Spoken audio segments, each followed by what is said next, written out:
A long tale awaits you, my love. Let songs and flowers be the ink that fills its pages. Take my pen and use it to continue your story.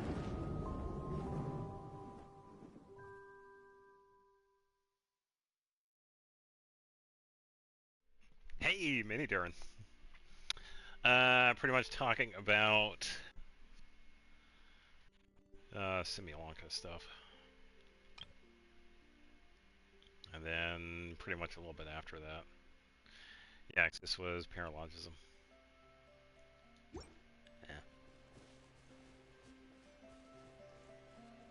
Yeah. So someone's having a party without us. That is Durin, I believe, though. Looks like him.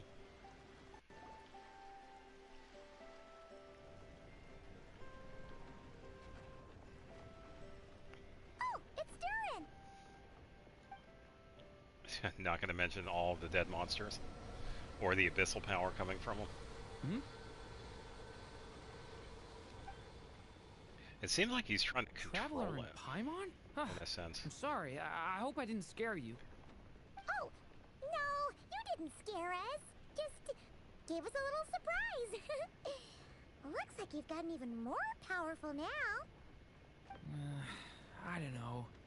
It just feels like it's gotten harder to control. I didn't mean to strike so hard.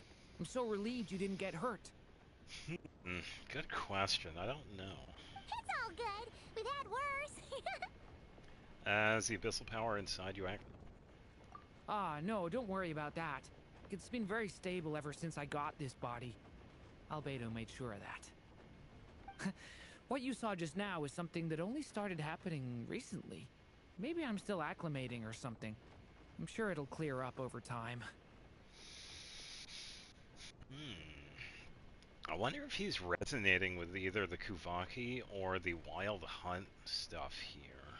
Anyway, what brings you here? Did you need something? Well... The day that the writer and the watcher crossed paths was the day that the magic, known as storytelling, was born. Oh, Alice. So, she asked us to come. Miss Alice? Oh, you too? I guess I really do need to work on my impression. Well, never mind that. It's been too long, Mini Durin. And please, that's Aunt Alice to you. I have brought you and the Traveler together here for a very important purpose. It has to do with your mom. Oh.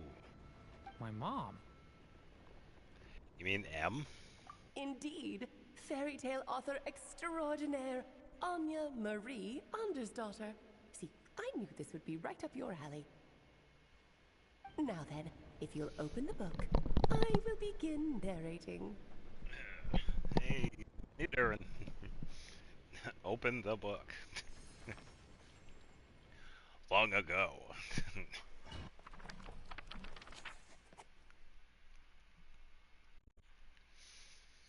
If I remembered how the Avatar opening went, I would actually start with that, but I can't remember how it goes.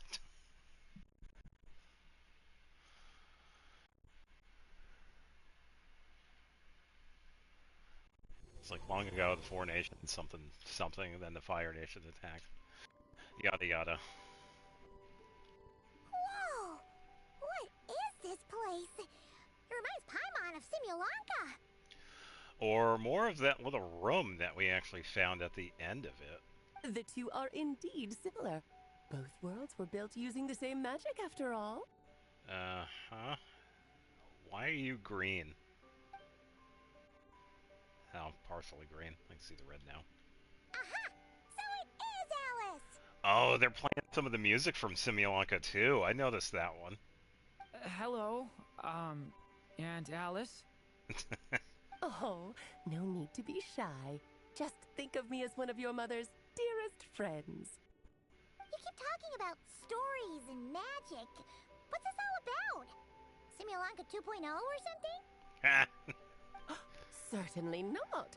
Simulanka was a peerless masterpiece. Without the original author, it would be impossible to create a sequel, even for me.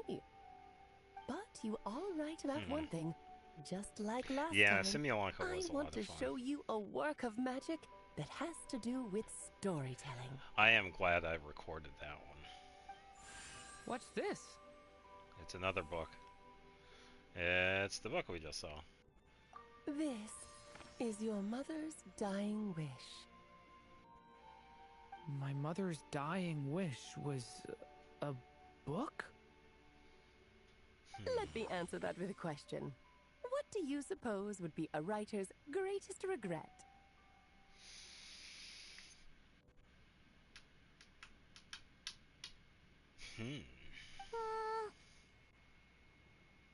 Have you ever read a book called The Little Witch and the Undying Fire?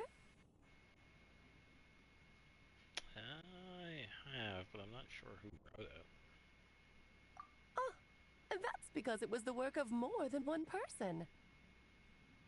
It began as a little game at our tea parties. Each of us took turns writing the next part of the story.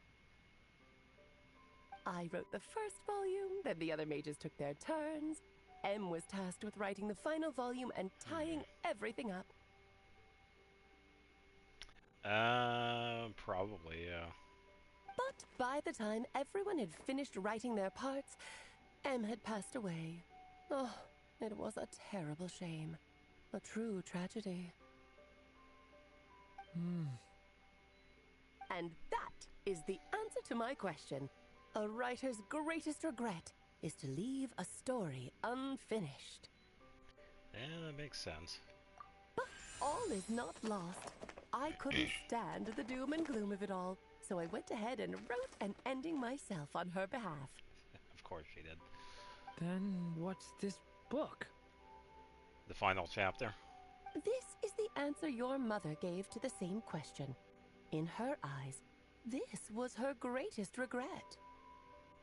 She made me promise that I would bring it to you, because she believed the only person who could resolve this regret is you. So my mother's greatest regret is another unfinished story? You could say that. And I guess resolving the regret means finishing the story? That's one way to put it. Oh, is a straight she's answer too being- much to ask for? She's being vague again. Her answer was quite the opposite of what I'd expected. But oh, how touching it was. I'd love to tell you what she said, I really would. But that would spoil the plot, and we can't have that. Spoilers ruin everything. Oh. Yeah, that's why they have, like, open for interpretation, like, at the end of it. Yeah, fine. We'll make do with the breadcrumbs. It's hardly the first time you've strung us along like this. Just think of this task as giving a story a much-needed ending. All I ask is that you do your best. Yeah, because I bet that's what she had. It's like, no, leave the book unfinished. And Alice was like, no, we can't have that. I understand. But I only just started learning human script, and I don't have any writing experience at all. Yeah, definitely a big reason why I'm a big fan of Alice. Relax. Why else do you think your dear aunt went and found you two such wonderful helpers? Alice is playing with the camera again. With their experience, you'll have so many story ideas you won't know what to do with them. So don't be shy to ask lots of questions. Yeah, that's why we're here. Well, I'm happy to help. Yeah. If it's to help Durin fulfill his mother's dying wish, then we're in. Aunt Alice, could I ask, what kind of story was my mother hoping to write? A space opera. I don't know. I had a feeling this might come up. But that answer isn't mine to give. You'll have to find it yourself, here inside this book. You watch, it's just a recipe book of, like, different food that we can make. Alice breaking the fourth wall is probably a hint. Oh, maybe. Don't worry. We'll help you come up with loads of ideas. Yeah. Let's find a nice spot where we can settle in and read through this thing. We could even get some snacks, too. Oh, the actual process might not be quite the walk in the park you're imagining, Paimon. Why's that? Because when Em created this book, she borrowed my magic. In other words, it's not a book you can just pick up and read. It's a magical book. Oh. Its chapters are scattered through memories of the past. Gather them all, and the book will show you its secrets. Okay. So, where are we supposed to find these memories? Over the course of a week. Alice in Sword Art Online left her world to reach reality, and the same happened with Alice in Wonderland, the one with Kitchen. Okay. Yeah, I could see the inspiration. Em left a trail of clues for each unfinished chapter.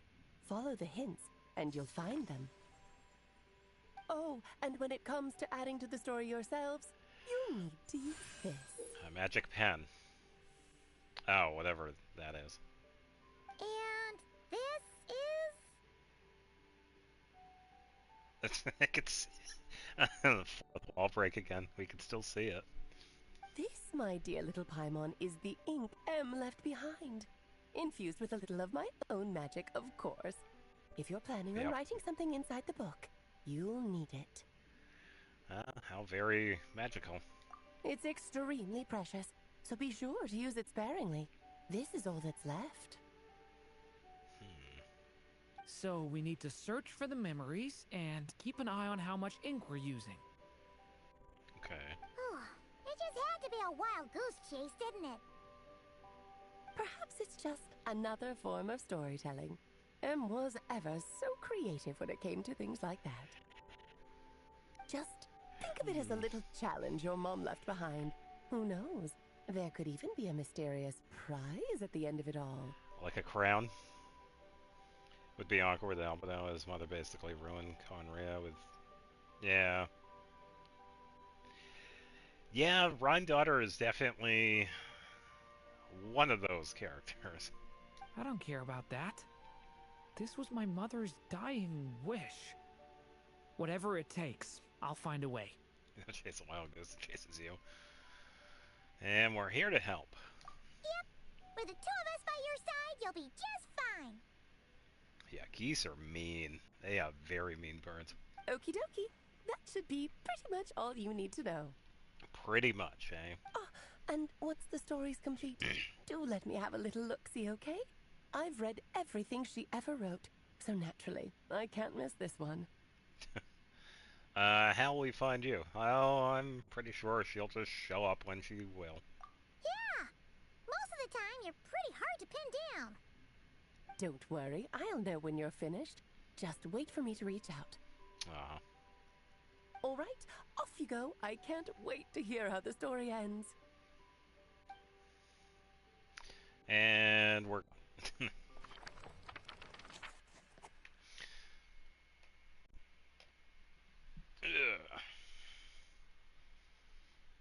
Oh yeah, swans are pretty... Well, swans are... Geese are, like, absolutely mean, but swans are just more territorial.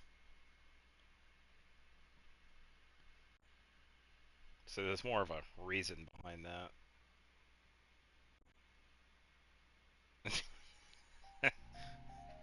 Oh, here we are again.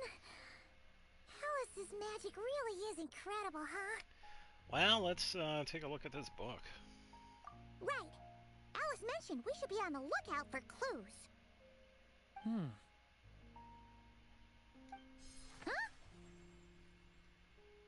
A corner of repose for countless tales, watched over by the honor of knights. A place for stories to sleep, perchance to dream of ancient cities and the epics of ages past. Watched over by the honors of knights. There, a witch once spent a sleepless night, and all to bring forth a story yet untold. Find the place I speak of, for it is where the seeds of this story lie. Is she talking about Lisa? Was that a riddle? Where do you think this mysterious place could be? Obviously, it's a Mondstadt library. Hey, you might actually be onto something. Guess that means we need to head back to Mondstadt? We went in a fight. You were. I don't know. I had a feeling that's where we would be headed. After all, it's where my mother was from, and I bet it's where she wrote this story, too. Yeah, I guess we gotta go talk to Lisa. Yeah, that makes sense. Still, I feel bad about dragging the two of you along on such a long journey. I feel bad. A half an hour later after we started this journey. Durin, shut up. Don't worry about it. We don't really have much going on right now, so we're all yours. Come on, let's go! To Mondstadt. Again.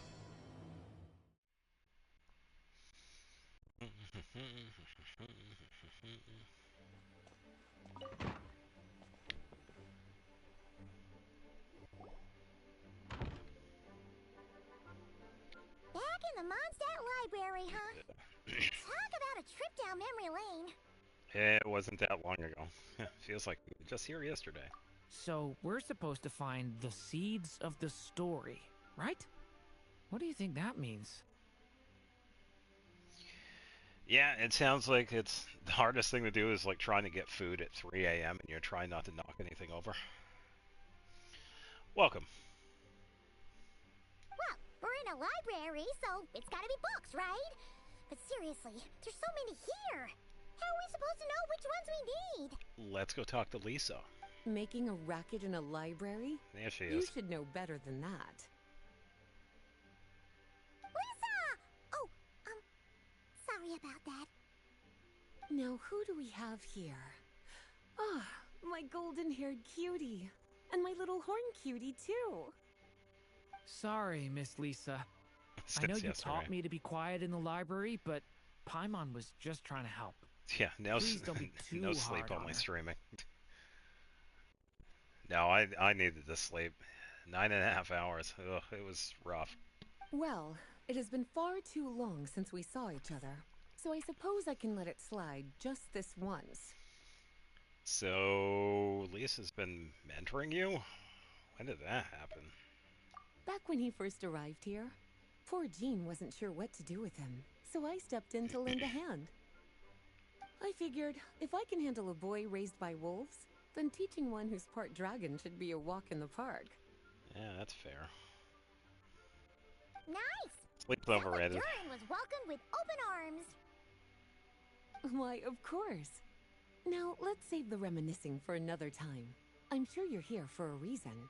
Did you need to borrow some books? It's kind of hard to explain. Maybe you could take a look at this. Oh?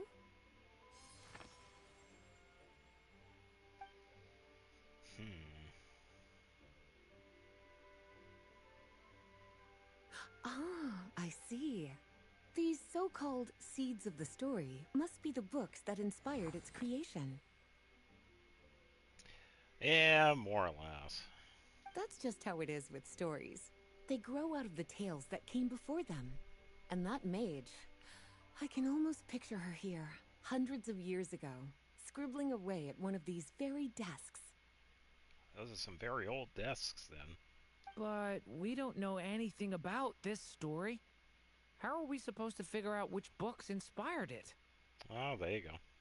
As it happens, just before I found you here, I was looking into something rather peculiar. One of the knights reported seeing some books that weren't listed anywhere in our catalog. Stranger still, just as he went to reach out for them, the books vanished into thin air. And then, a while later, while he was browsing through other shelves, there they were again. Seriously? That particular knight knows this library inside and out. I'd be very surprised if he was seeing things. Something tells me these might just be the magical books you're after. Yeah, it's very possible. According to the report, there are 3 of these books in total. I'll be relying on you to track them down, cuties. Alright, so we have 3 books to find. And they're going to be in here.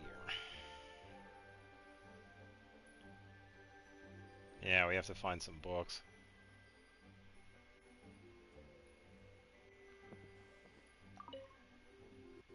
See what Lisa has to say. Did you manage to find them? No, nothing different. Better keep looking. Seems like there's still some missing.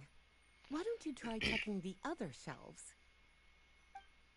Please be quiet within the premises and refrain from making a racket.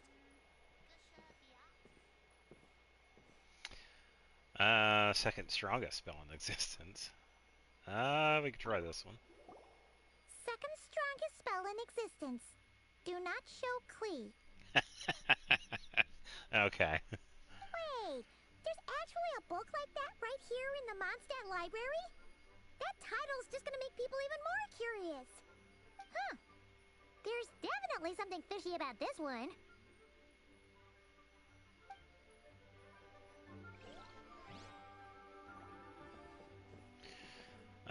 The Boar Princess. Probably not, but we'll take a look. Let's hang on to this one for now.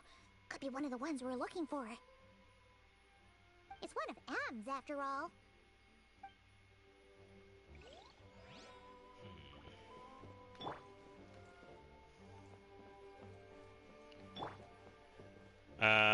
Experiment log number blank.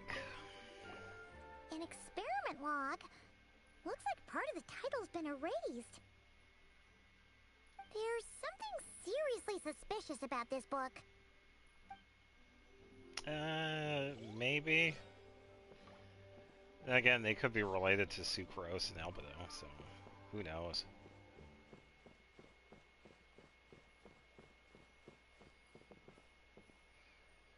Jumpty Dumpty treasure trove. Okay.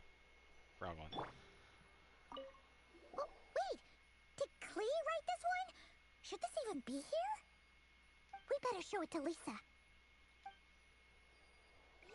Oh, we got one over here, too. Blank verses.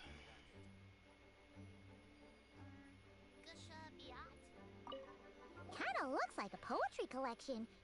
But why is part of the title missing? Yeah, it's alright. I appreciate the help Let's anyway, see what though. Lisa makes of it. I should be able to get it done.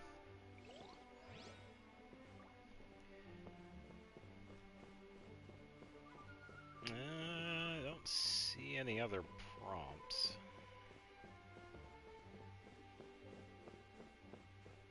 I wonder if the stairs still do the trick. Hold on.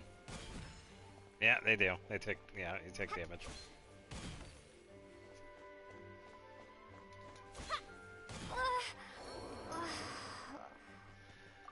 Stairs are dangerous, by the way. Let's see. Yeah, I don't see anything else. I guess we just talked to Lisa.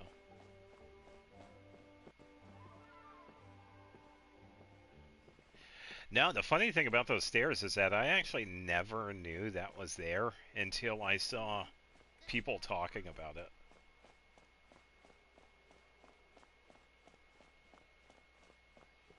Yeah, I just never realized that was an issue. Yeah, I'm not seeing any other books, so I guess we'll just talk to Lisa. Be I'll just protect us. help her out. Barbara would have revived, but I had used that a little while ago.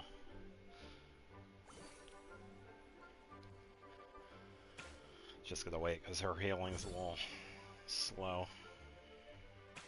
Okay. Well, did you manage to find them? We found a bunch of books.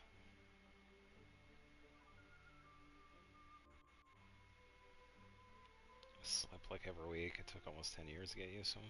Ouch.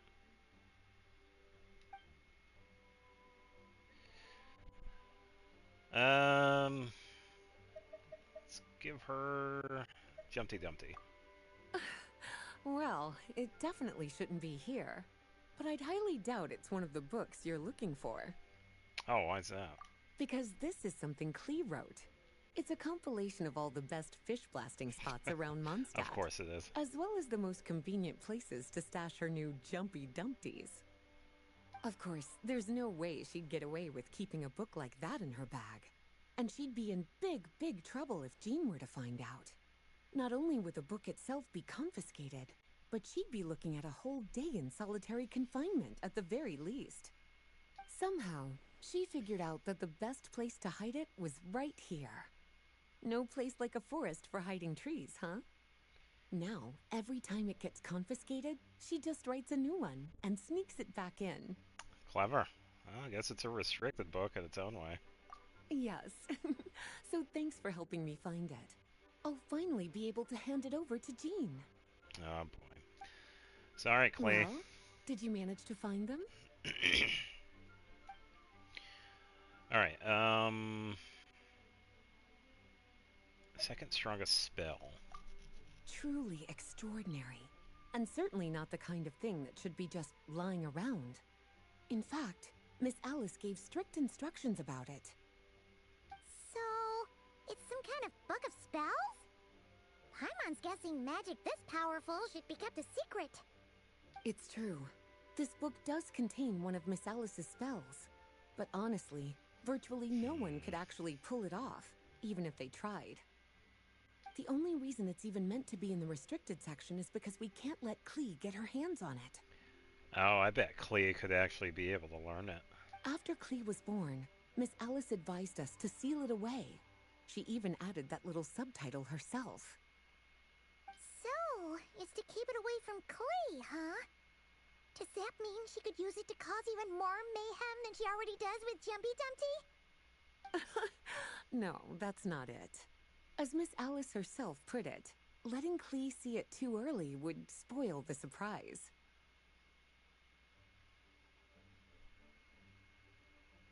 Oh, so it's something that Clee is eventually going to learn. Well, did you manage to find them?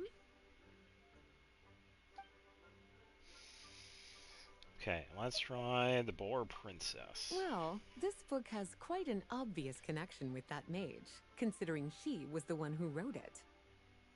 But as one of the library's classics, its presence here is hardly unusual. It really is a must-read, so if you haven't read it yet, that's your homework, cutie. Well, did you manage to find them? Alright, now for Experiment Log. This book definitely doesn't belong here. Yeah, we can tell just from reading the title.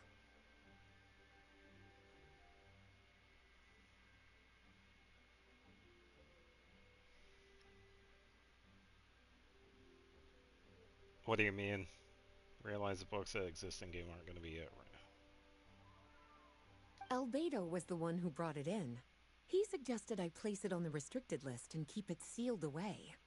Yeah, I knew this one was going to be related to the Sucrose or Albedo. Why? He said it's full of forbidden alchemical formulas, some of which could even result in the creation of dangerous monsters. Apparently, the danger it posed was so great, he didn't even feel like it was safe to carry around or keep it in his workshop. Really? Definitely sounds like it shouldn't be here then.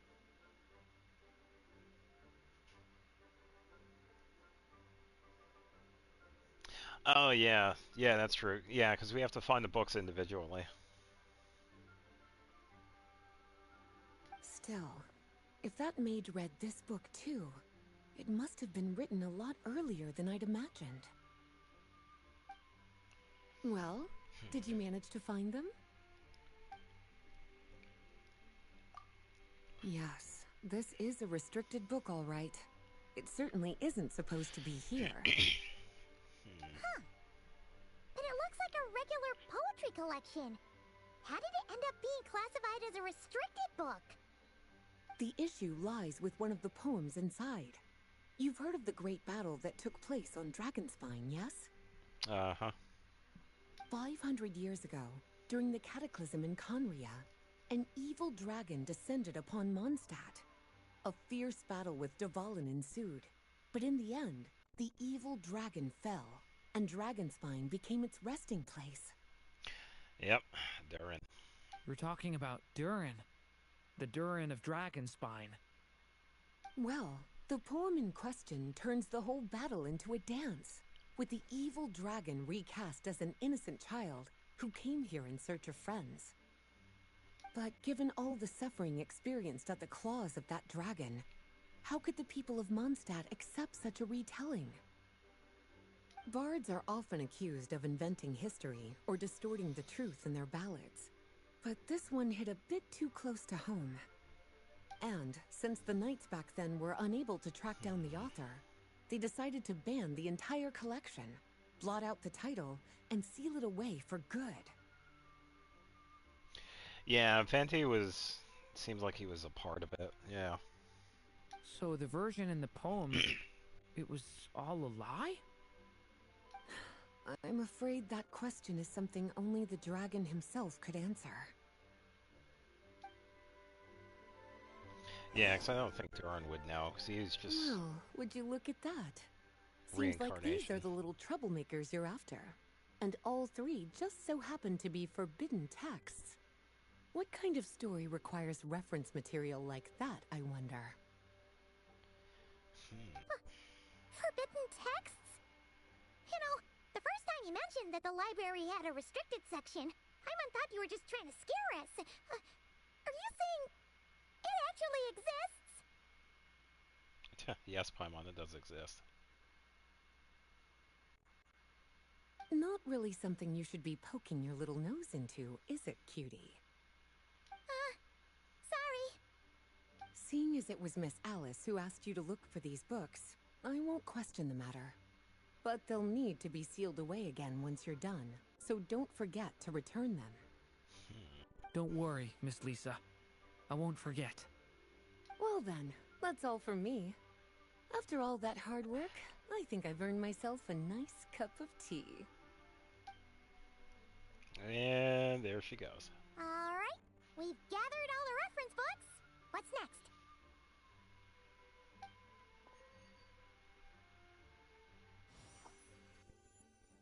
Wait, look!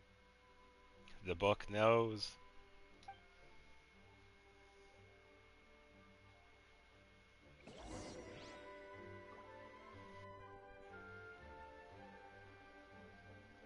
Wait, am I... Hold on. I was gonna say, yeah, that's... I was wondering why I was getting the prompt for that. Alright, open.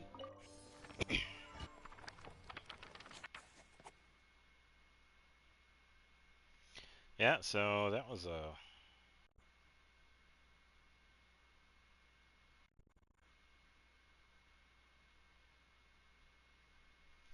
What was the first one? Act 1. Long, long ago, an evil dragon descended upon the human world, bringing terrible calamity in its wake. Bravely did the people resist, until at last, the dragon lay slain. Later, a witch with a love for stories came upon the tale of the evil dragon, and for reasons she could not explain, felt a pang of sorrow on its behalf. Yeah, so this is M. For she knew, despite its body being born of wicked alchemy, Or I should say all Marie. along, the dragon's soul was that of an innocent child. Right up to the moment of its death, it had no choice in becoming a vessel of calamity, nor could it fathom the cruel fate that lay before it. Though the witch had a love of stories, she was not pleased with how this one ended. No, that won't do, she thought. I'll write you a better ending instead. And so she set off to do just that, borrowing a little magic from her friend. With it, she wove a dragon's egg, resolving to rear a dragon child of her own. Yet long in thought she lingered, wondering what kind of world her little dragon ought to behold upon waking.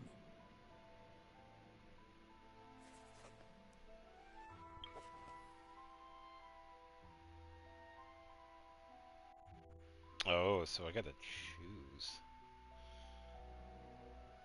A wisp of woodland air, maybe?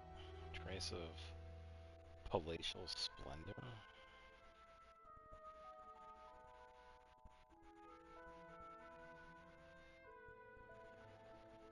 I'm gonna go with the first one. I don't think so, but yeah, I'll just go with the first one. At last, she made her mind up, adorning the cradle with a wisp of woodland air. Then, she quietly waited for the egg to hatch.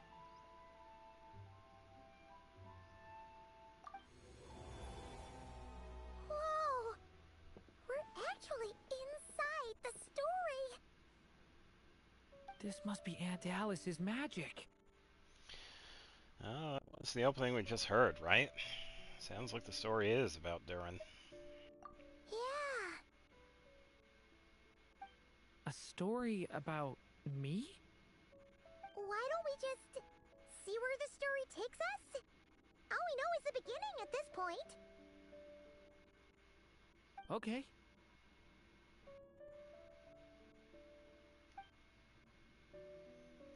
Reference to And now what? a golden-haired traveler, a silvery sprite, and a dragon-born youth step onto the stage. What new chapter will their arrival bring? Oh, I saw the joke, not the reference. Yeah, I get it. Whoa! That came out of nowhere. Was that the same voice we heard just now? Yeah, sounds like the story even has its own narrator. Yeah. But why does it sound so familiar? I've missed this. It's just like the stories my mother used to tell me. You mean... Em? She used to tell you stories? Yeah, she loved it. Back when she was still alive. Sorry, we should focus on what we're here to do. So, now that we're in the story, what's next? The dragon youth wondered aloud. Yet all he could do was wait for the story to unfold. Of course, there's something to be said for helping it along. Perhaps a little exploration could prove fruitful. Okay. Oh! Is that a hint? Yeah, let's just follow our suggestion for now. Yeah, I agree.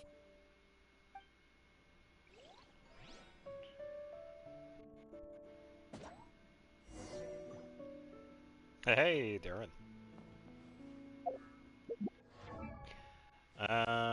90. A theme artist. Okay, so that's his signature. For a moment, the story crashers fell silent. Perhaps waiting around wasn't such a bad idea after all.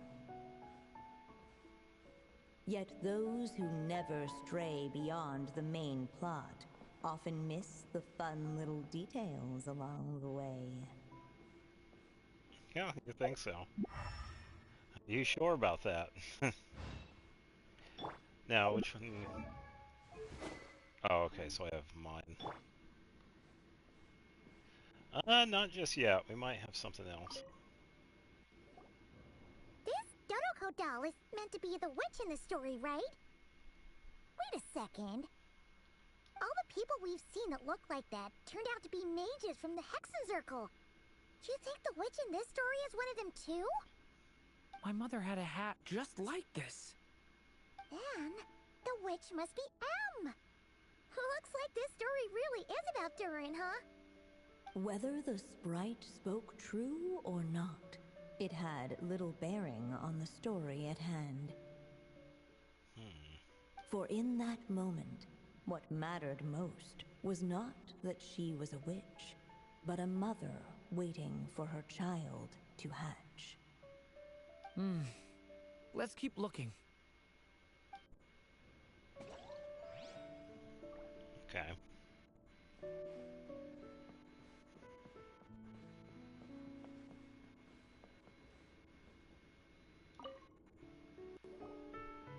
Look at all these books. Guessing the witch did a lot of reading while she was waiting for the egg to hatch. Yeah, I guess we have a bunch of... So this is what I usually like to do. I like to explore the stuff because this right here. Sometimes we have a lot of side details that happen, so it's usually good to explore. So I will eventually, yes, but not right now. It just so happened a dragon egg wasn't the only thing she was incubating here. Yeah, she's growing flowers. Where else might a story be Or born, maybe another if story. not among books? Oh.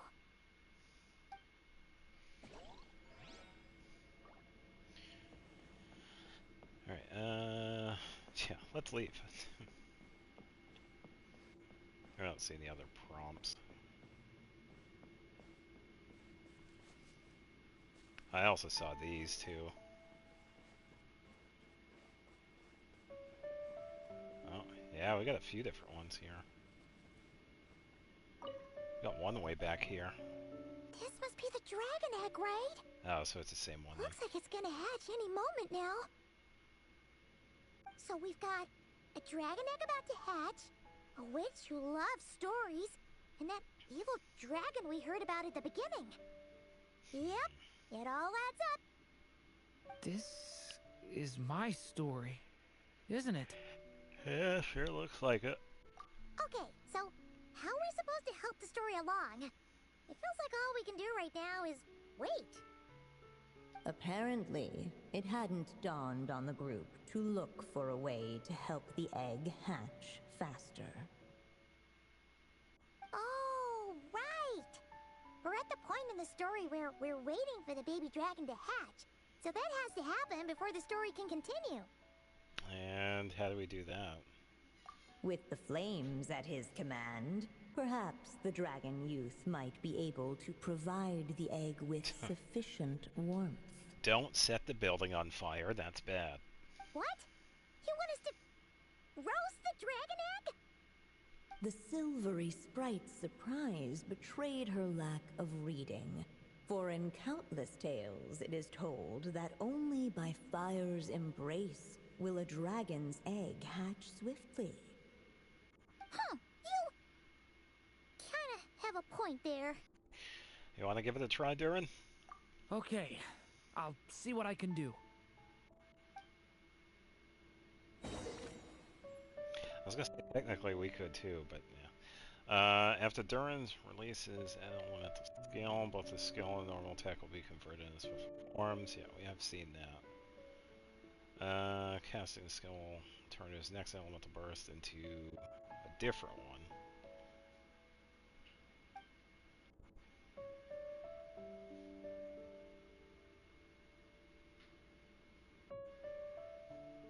Yeah, so pretty much two different ones.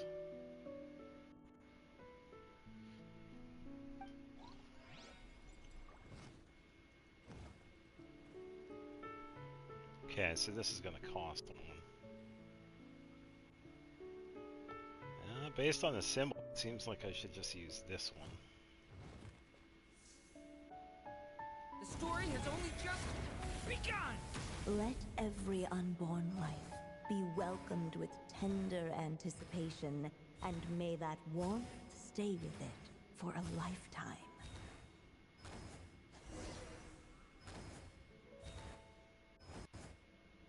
At last, under the witch's expectant gaze, the little dragon broke free from its shell. We got a mini Durin. No living being has ever decided the moment of its birth. You were no exception, my child. I brought you into being because I willed it so, just like the witch who created that evil dragon. But I promise you this, your birth was wanted. You are loved, and you will have a different fate than the dragon that came before you. You've never told me those things before, but for some reason, I always knew.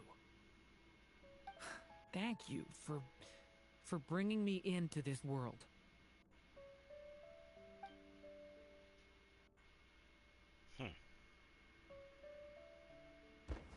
The waiting witch did not feel lonely, for she had 3 visitors by her side. Together, they beheld the hatchling's first breath of life. Holding her dragon child close, the witch promised him a life unlike that of the evil dragon. And so, nestled in his mother's warm embrace, did the little dragon's story begin.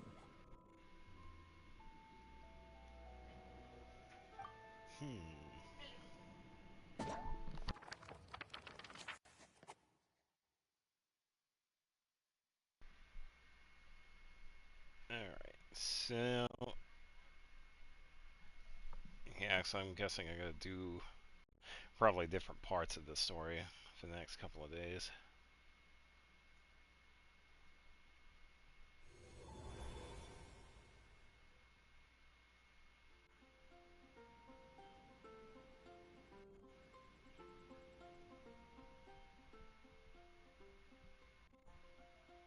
Wait, is this Mondstadt? Looks like we're back in the real world.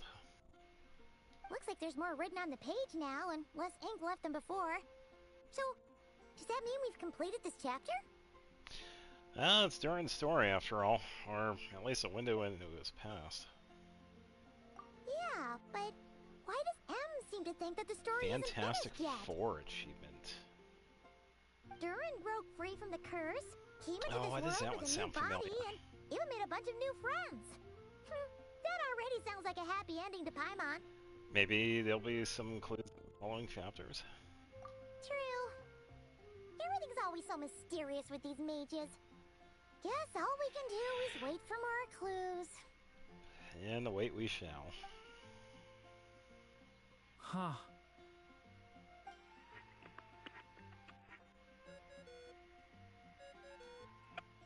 Is this thing on? All right, that should do it.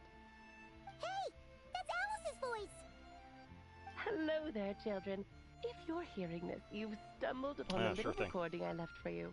I thought you could use a few hints about how the book works. By now, I'm guessing you've already begun to leave your mark on the story. You should know, however, that the book needs time to absorb the ink, so the next chapter's clues won't show up right away. Yeah, I did know about that beforehand. It takes a couple of days. Every day unlocks another part. So the entire quest lasts for like 5 days. Wait, so even magic ink needs time to dry? The good news is, you can return to any chapter you've already completed and continue to explore the mystical, magical storybook world you helped create. Have fun, dearies. Toodles! Oh, man. Paimon was so ready to knock this out in one go. Maybe it's for the best. Sooner or later, we'll end up being whisked off to another world again, and if that happens, who knows when we'll be able to come back. Oh, okay. So it Yeah, might that be makes good sense. to take a break while we can. Oh, I bet that one is under... I want to say Wonders of the World. I don't think it's under any of the other ones. A break. I guess now's as a good time as any. Yeah. Paimon has a sudden craving for the good hunter's sticky honey roast. And we happen to be in Mondstadt, so... Alright, let's go say hi to Sarah. So let's meet up here later. I need to find Miss Lisa to return those books anyway. Yeah. That's Aunt how it's Alice done. said we can return to the story world at any time. If you feel like checking it out again, just come find me. Hey, Durin! Any more clues for us? We're all set for the next chapter. Yeah, I was just about to come find you. Let's see what it says. Now sprout to life the story's seeds, stirred by wind-born melodies. Then on that breeze the music leaves, fading into distant memories. Seek the place where wind and tale entwine, and once there, make 3 riddles into verse, and 3 melodies into song. For in poetry and song will this story start to blossom. Come on! Another riddle? All that talk about wind and melodies? What do you think the answer could be?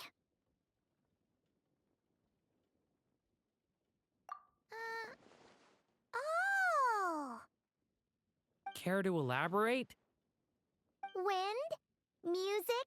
Poetry? Tone-deaf bards gotta know the answer. You mean Lord Barbados? Albedo introduced us when I first arrived in Mondstadt. I mean, someone like me was bound to catch his eye sooner or later. It's better that it's out in the open anyway. Now, how should we track him down?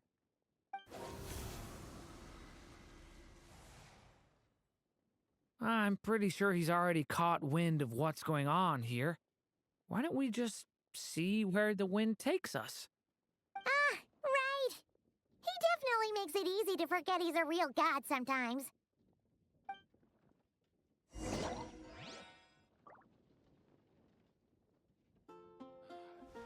for my daughter. I'm gonna sing it one more time.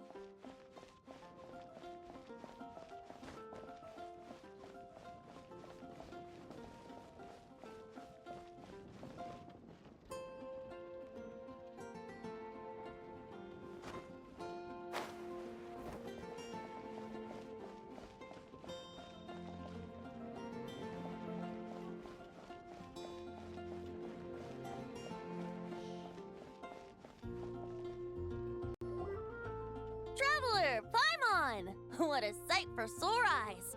Ah, and the little dragon from the fairy tale world. I heard your voices calling out to me on the wind. Something about needing help with a riddle? Sorry to disturb you, Lord Barbados. Ha! Disturb me? Not at all! To tell you the truth, I'm just as curious about this riddle as you are. Let me take a look.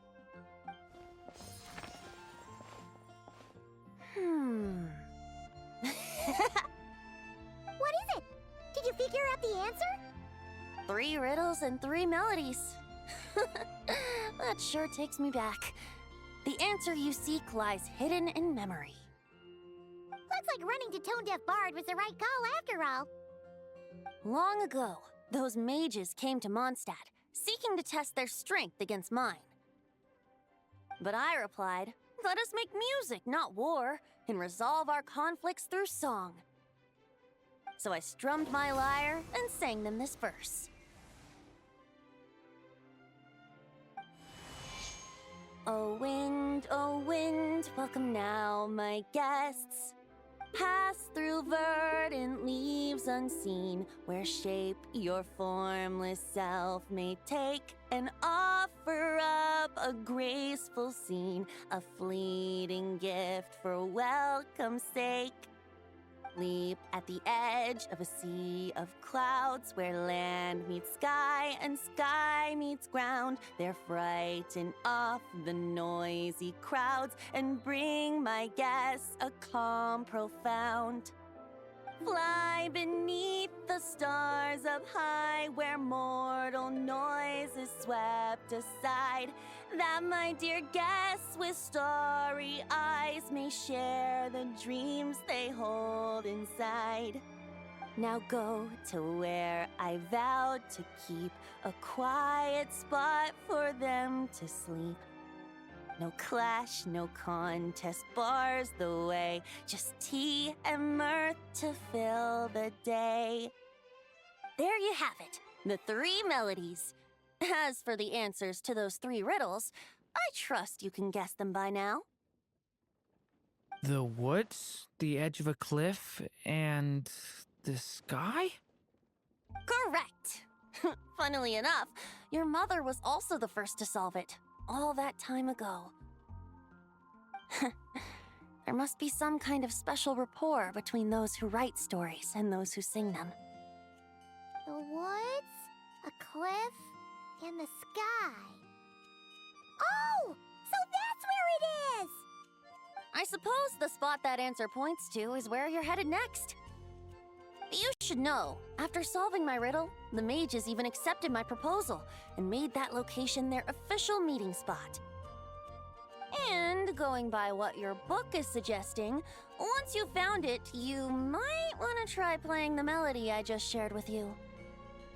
Guess you can be pretty reliable when it counts, huh? Great Animal Archon?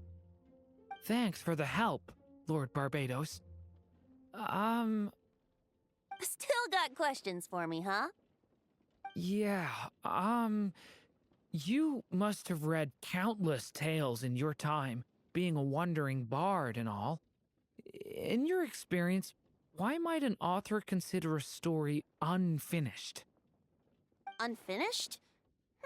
Well, I guess if there's something left to accomplish in the story, or, oh! If the last line goes, "To be continued." Huh? Wow, your helpfulness lasted for like 1 second. In all seriousness, I would think the answer to that question lies in your mother's story itself. It's not my place to pry any further. All right then, we should get going.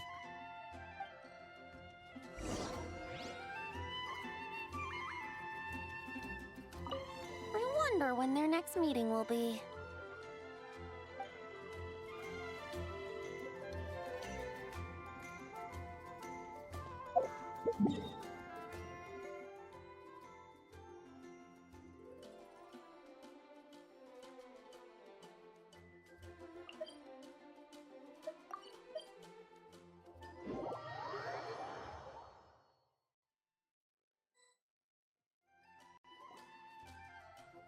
Okay, we're here! Now, we just need to play the 3 melodies, and we should be able to gather the memories for the next chapter, right? A musical performance? Huh. Out of all the things Miss Lisa has taught me, that's the one I'm worst at.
Even a war that shook the world could not halt the witches' gatherings. Yet even so, with the passing of time, 3 of their teacups no longer came to be set. The witches did not linger long in sorrow, for the Story Witch had brought glad tidings of her own. Born was her dragon child, safe and sound. Her fellow witches offered up their blessings, eagerly debating how to celebrate the child's birth.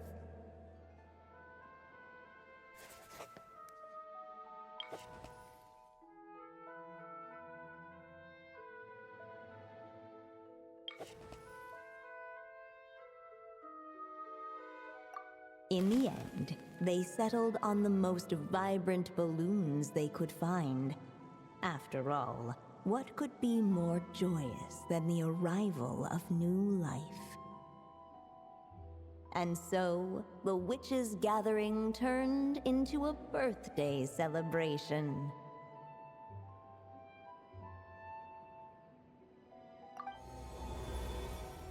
So, we're back in the story world, huh? As if from nowhere, new guests appeared at the witches' table. Perhaps they too had come to celebrate the dragon child's birthday. Yet while everyone else was busy thinking about what kind of gift to offer, these three seemed to have come empty-handed. Hardly the recipe for a warm welcome to a birthday party, now is it? A gift? Hey, what's this all about? We only just found out this was a party. While the guests voiced their complaints and grievances, perhaps they should have been wondering what kind of gift to give instead. So, we need to bring a gift to advance the story? Ah, but where are we supposed to get something like that? Perhaps it would be a good idea to have a look around. Why didn't you just say so?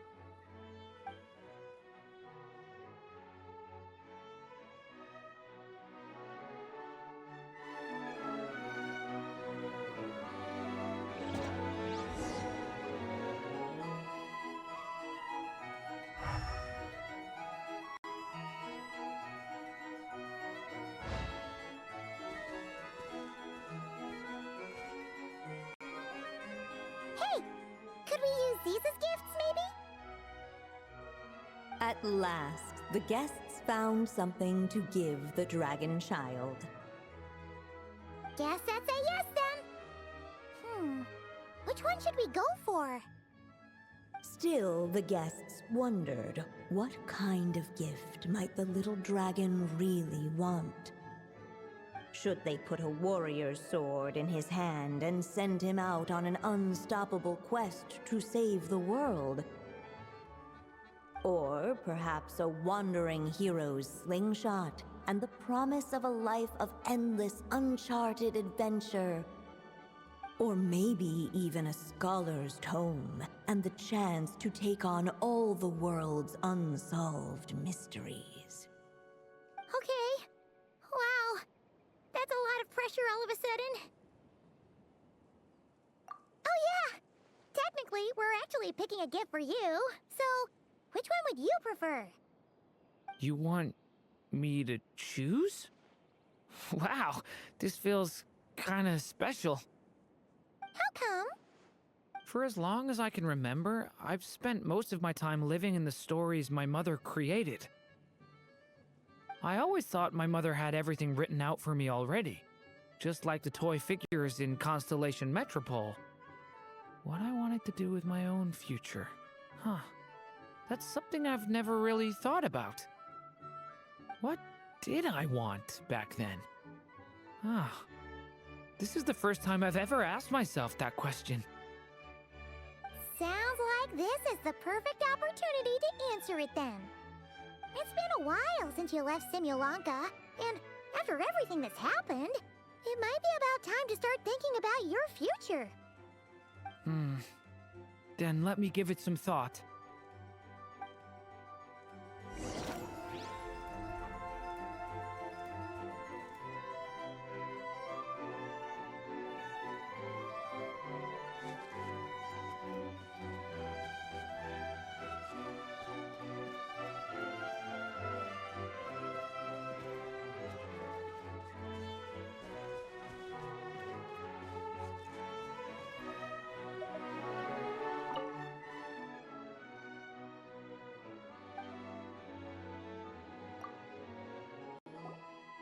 In the end, the guests settled on the Scholar's Tome.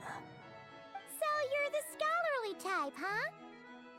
I just feel like I should learn more about the way the world works. What makes you say that? I'll give you an example. Did you know that in Mondstadt, using fire to catch fish is a punishable offense? I thought she was just teaching me regular hunting techniques. It was only after Master Jean caught me and sent me to solitary confinement that I realized I'd misread the situation. So much of what's considered common knowledge in your world just wasn't in Simulanka. So I have to learn, or I'll keep causing trouble for everyone else. Paimon's not sure that counts as common knowledge.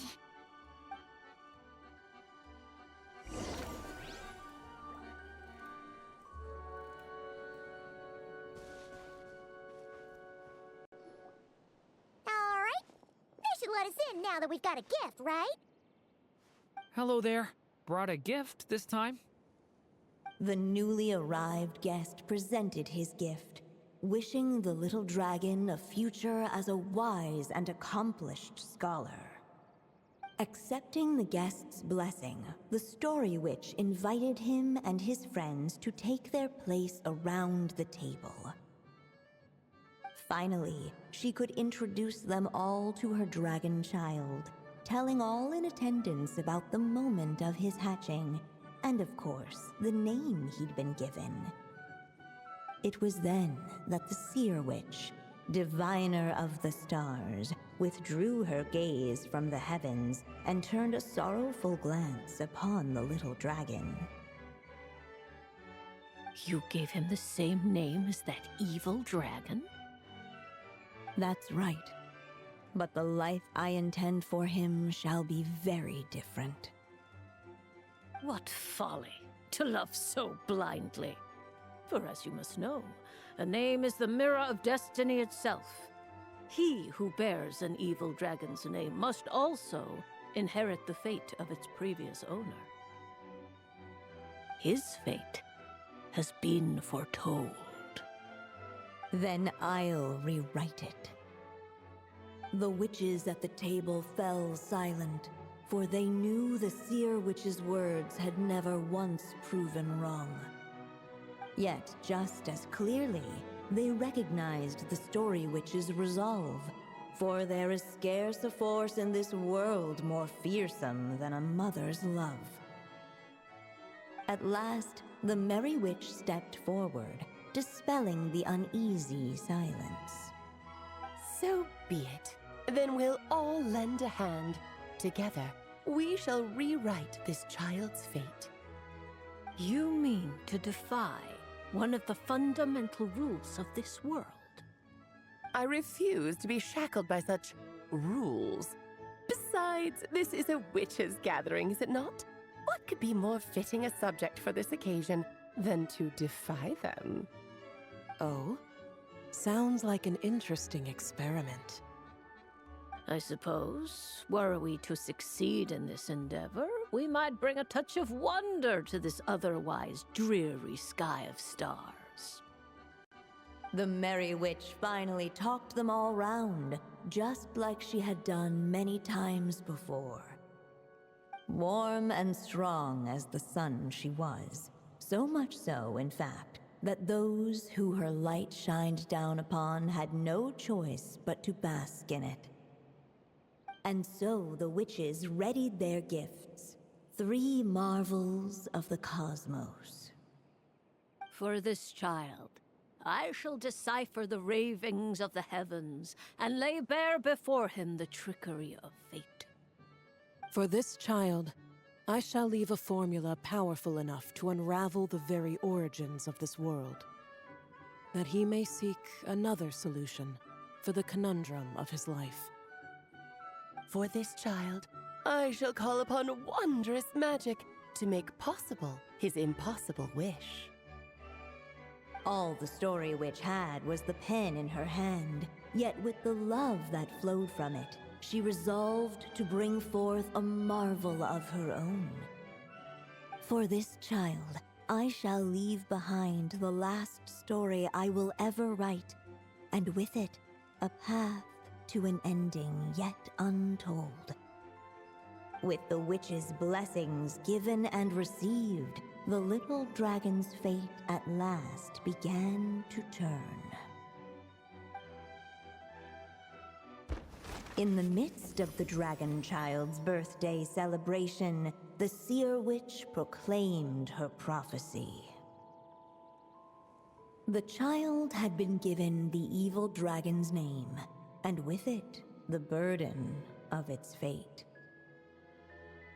But hearing this, the story witch vowed to rewrite it all, for such was her love and resolve. And so the other witches offered their gifts in turn, marvels as rare as any in the cosmos. Together, they sought to test one of the fundamental laws of this world, in part to support a mother's love, and in part to sate their own curiosity. Oh, and I almost forgot. Our new guests came bearing blessings of their own. Who knows? Perhaps this extra dash of wisdom might be all the little dragon needs to change his fate.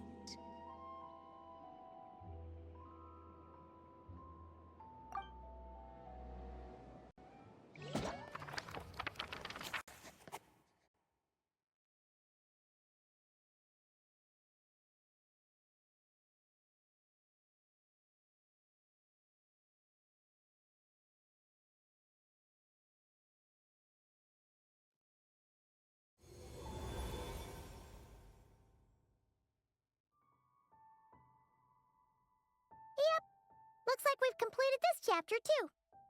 Those witches in the story were the mages of the Hexen Circle, right?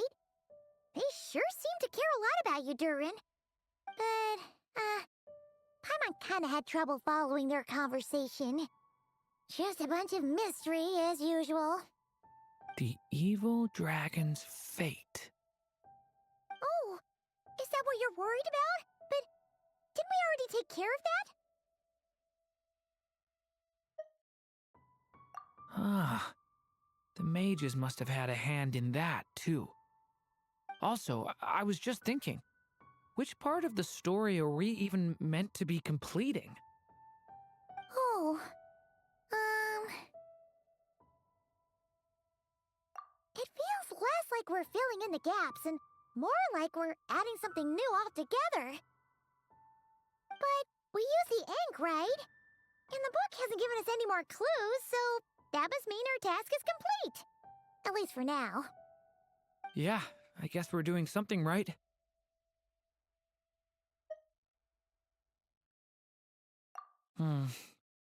Maybe I'm overthinking things. It's just, this is my mother's final wish, so I don't want to mess it up. Anyway, thanks for all your help. I'll let you know as soon as the book reveals a hint about the next chapter. Okay then. See you in the next chapter.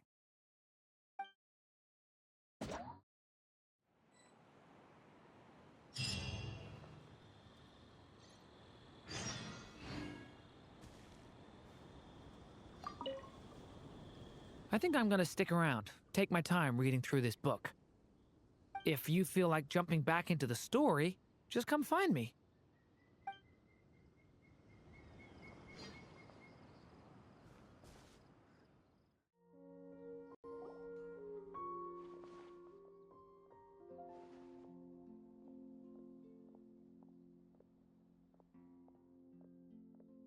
And that's why the secret to winning a lot of games is having that god on your side. Your luck is amazing, Kaya. Your turn. Give it another shot. Fear not, O Crimson Dragonborn, for I, the Princess of Ertalang, have bestowed upon you the benediction of the midnight hour, and with it you shall surely smite this usurper. Mein Fräulein means to say she's rooting for you in secret. Oh, and that you must, at all cost, defeat the one who snatched her limited edition card back.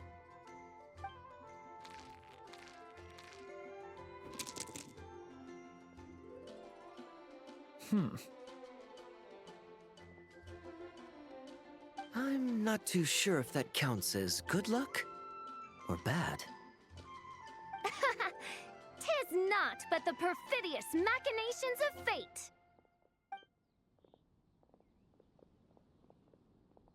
Hey, everyone!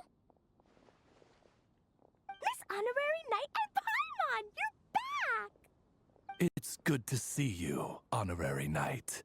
Mein Fräulein is quite invested in the outcome of this match, so please, allow me to extend greetings on her behalf. Of course. But if you're out playing cards, how come you're not over at the Cat's Tail? There's something about our horned friend over there that seems to frighten off little animals. Could be because he used to be a dragon.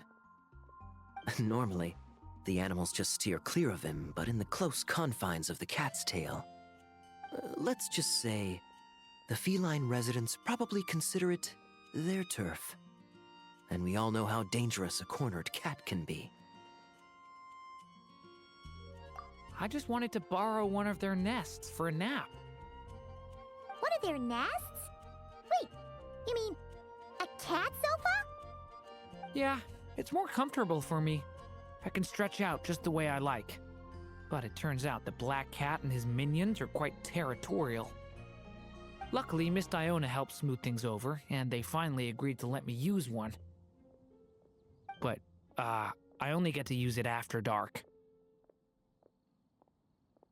Oh, Diona stepped in! You know, underneath it all, she really does like helping people.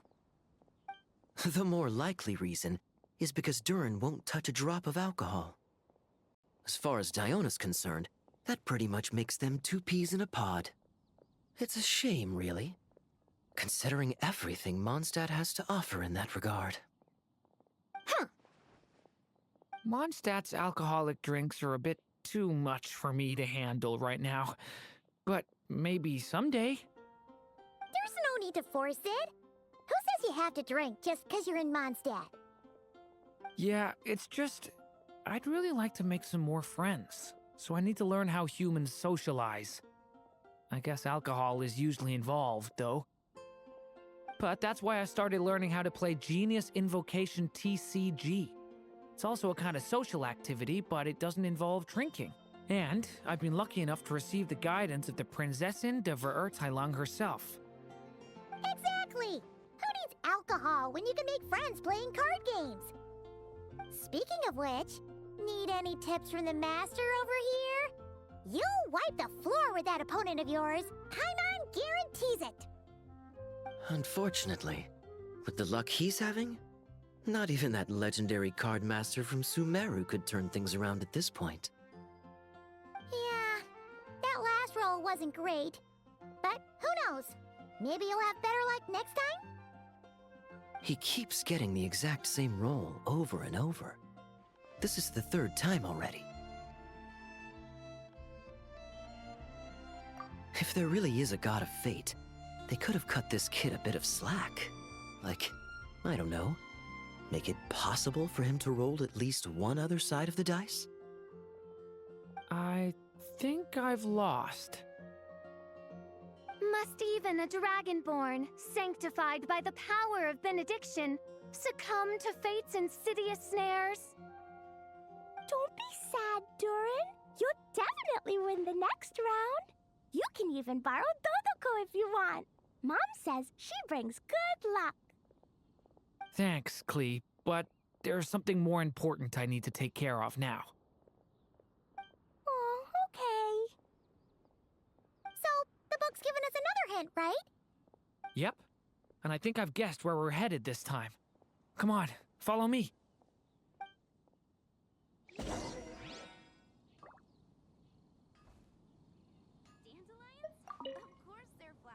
Miss Honorary Knight and Durin, are you heading off on a big adventure? But Master Jean said I can't leave the city today. Promise me you'll tell me all about it when you get back, okay?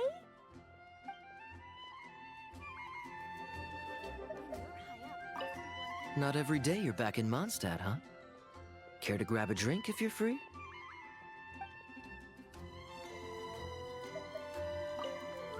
So be it. Such are fate's accursed wiles. Haven't you heard? There's a strange wanderer. Ugh, where's that stench of booze coming from? Ugh, it's gotta be him! Ugh!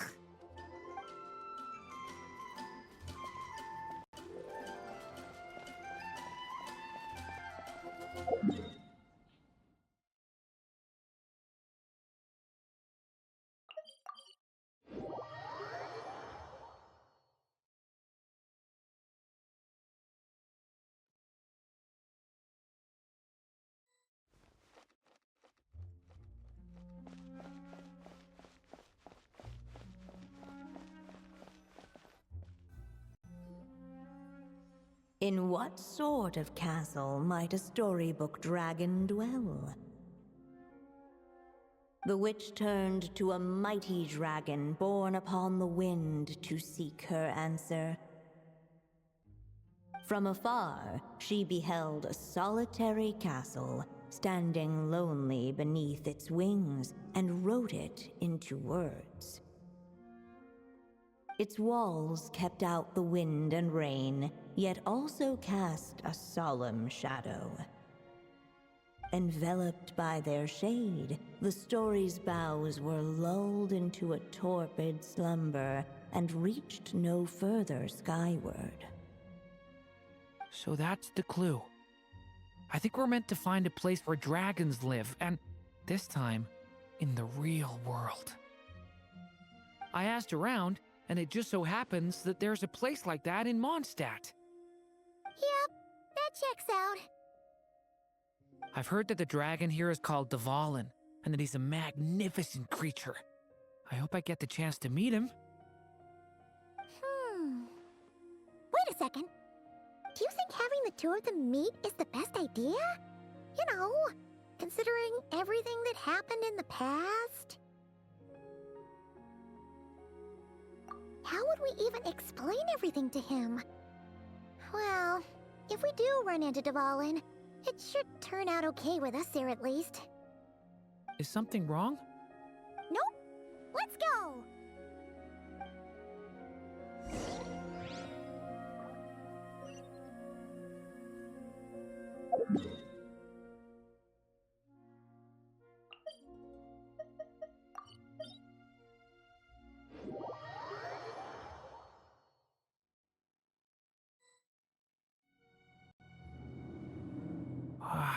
So, this is where Dvalin lives?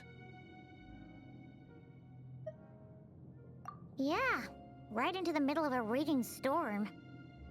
If you're afraid of getting blown away, Paimon, you can always hang onto my sleeve.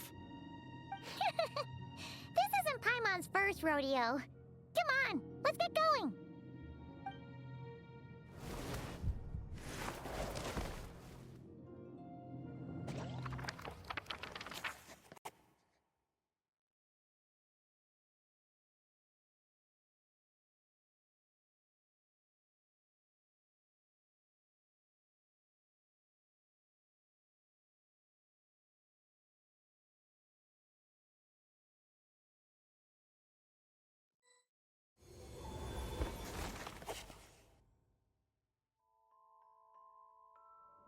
The little dragon grew with each passing day, and the story witch, who loved him dearly, built him a big, beautiful castle. Yet in the end, she herself succumbed to time's merciless march, setting forth on a journey to a place beyond even the stars.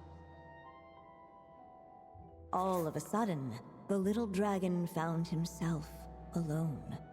He tried leaving the castle to make some new friends. But already he had grown the claws and scales of an evil dragon, just as the prophecy had foretold. Afraid he might hurt someone, the gentle little dragon hid within the castle his mother had built, and came forth no more.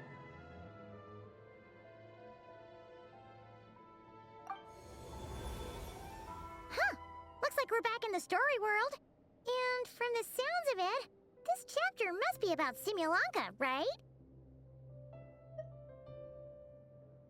Yeah, like the fairy from the Forest of Blessings, the king of Constellation Metropole, that cat lady who turns into a box. Ah, yep.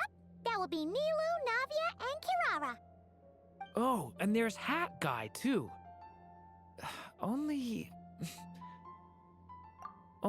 lately, whenever I see Hat Guy, I get this strange feeling. What kind of feeling? It's like there's something on his mind.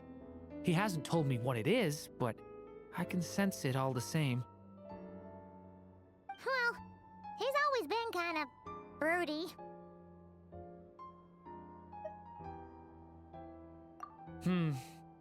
I guess I should focus on fulfilling my mother's final wish for now, though. Yeah, we should get started on this chapter. So, let's track you down and free you from fate's curse once again. That day, a small band of adventurers suddenly arrived beneath the castle walls. They promised to help the little dragon cast off the curse of fate. Yet as they stood beneath the castle walls, it appeared they had no idea how to even begin. Hey! Instead of making fun of us, how about giving us a hint? The little dragon had shut himself inside the tall tower at the castle's center. Anyone who wished to reach him must traverse the barriers that wall off his heart, for there is no other way. Looks like we're in for another long one.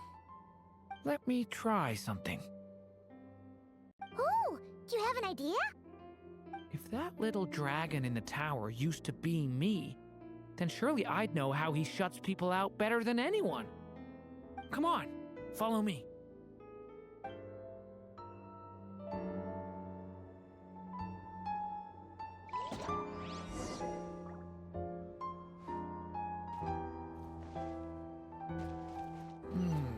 That telescope.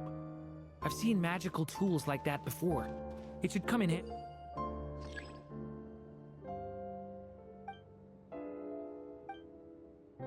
handy.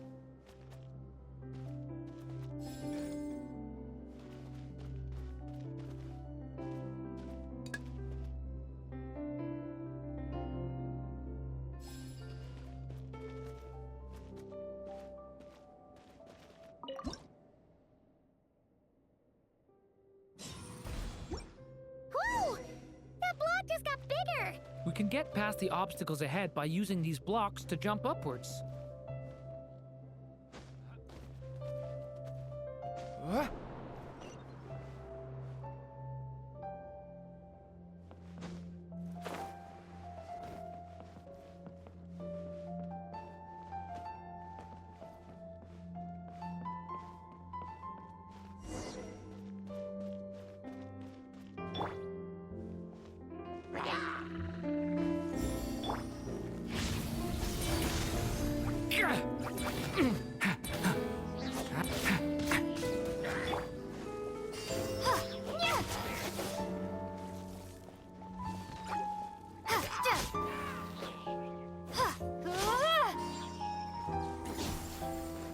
The story has only just begun! Watch out!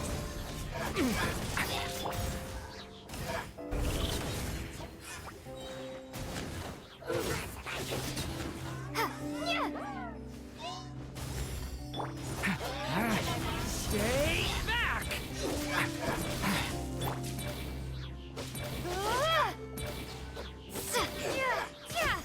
Decay! New life! This place is like a maze. How are we supposed to get through? We'll just have to check each spot.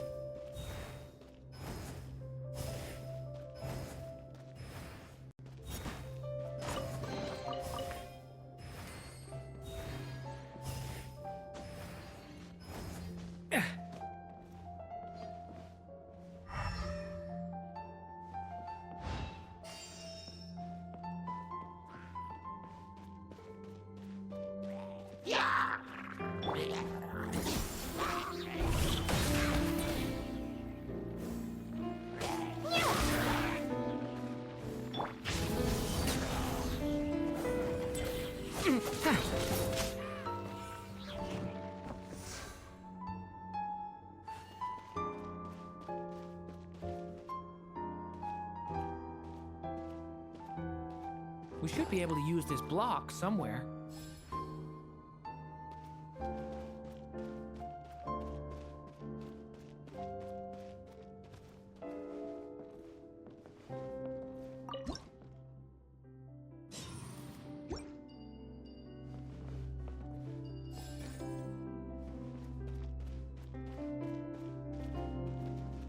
Looks like this telescope is missing some blocks. Oh. Let's try the one we just picked up.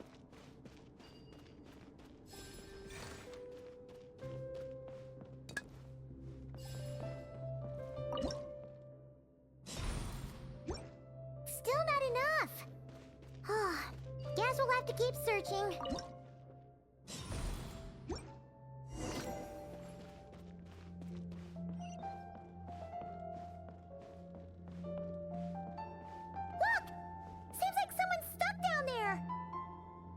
Should they continue towards the tower, or plunge into the shadows to rescue those in need? A difficult dilemma indeed. The path to the tower is up ahead. We better stick with Durin. It's so dark here. Hey, there's a fire over there. Let's go check it out. Wait, is that? A little pixie that can fly. Are you here to help the dragon break his curse too? Oh, what's this? More brave adventurers bold enough to set foot in this castle? Come, join the ranks of your liege's guard. Nilu and Navia! Nilu? No. I'm a flying squirrel fairy. And I'm a giraffe king. Not this Navia you speak of.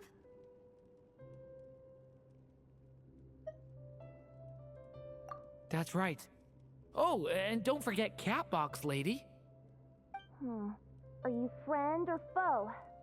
Friend! Definitely friend, Miss, Catbox Lady? Yeah, Simulonka is a big part of Durin's story. So, guess it's no surprise the people we were with there would make an appearance. Okay, I think I get it now. Flying Squirrel Fairy, Giraffe King, Catbox Lady, please follow me.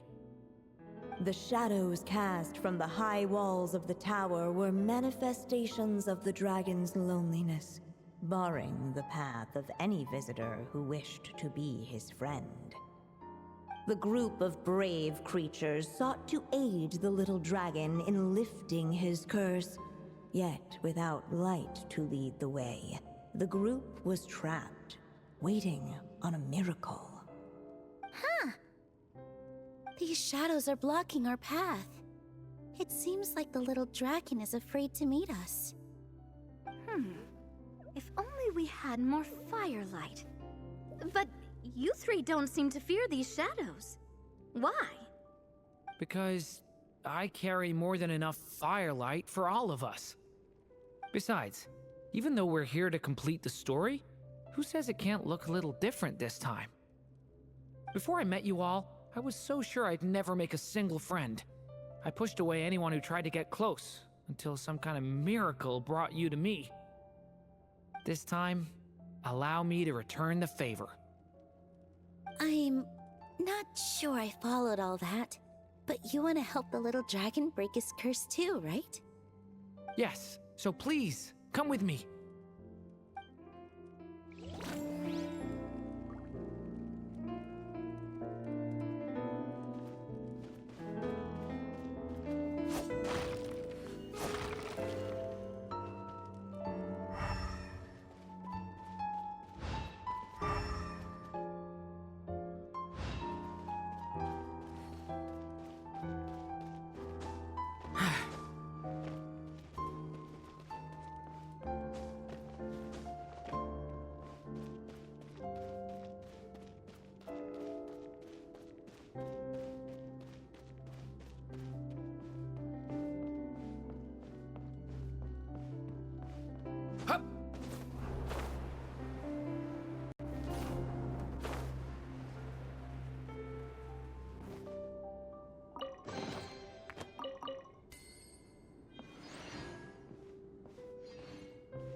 story, Dragon.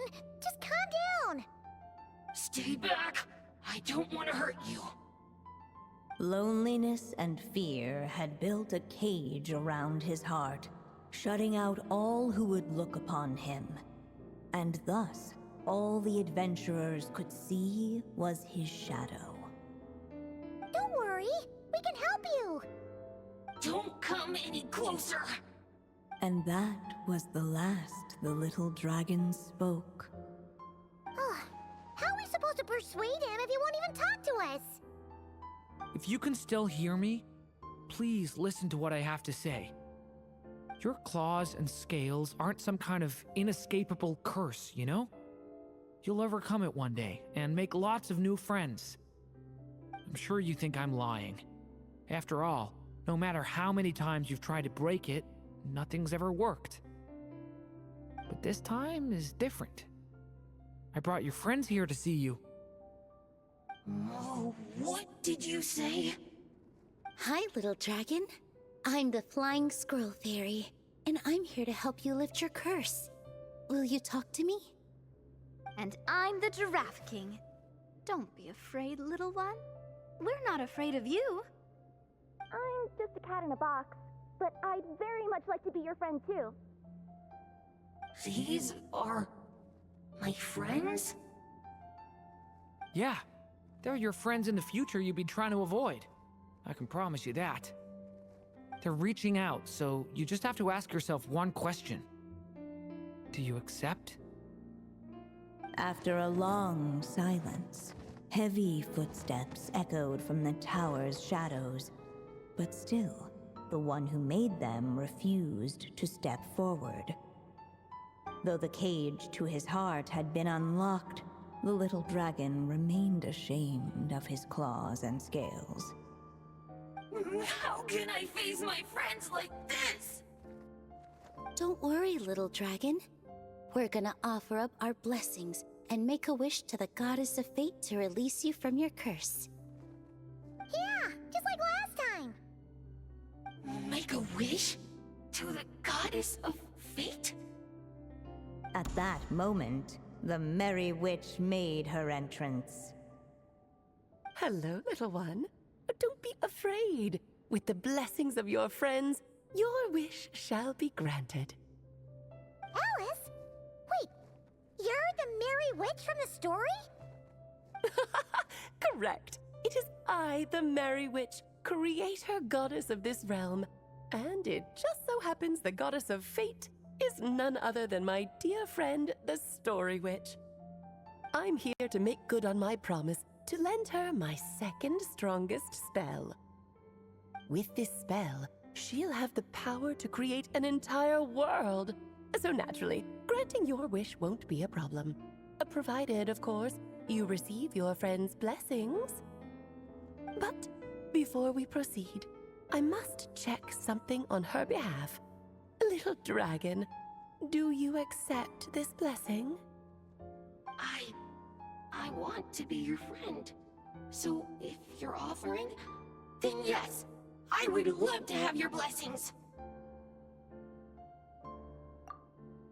Were it not for the adventurer's blessings, this tale might have ended long ago. Thanks to them, another ending was now possible. Yet in that moment, they did not know if this blessing was truly a gift or just another trial in disguise. What? You didn't say a word when we actually needed a clue, but now at a critical moment like this, you turn up and start playing mind games? Another trial. Ha, that actually sounds about right. Be it the fictional problems of Simulanka or unavoidable conflicts in the real world, if you think about it, that's what they've been all along. But if it wasn't for those trials, I never would have met any of you. So, despite all that, I'd still like to give my blessings. That's the spirit!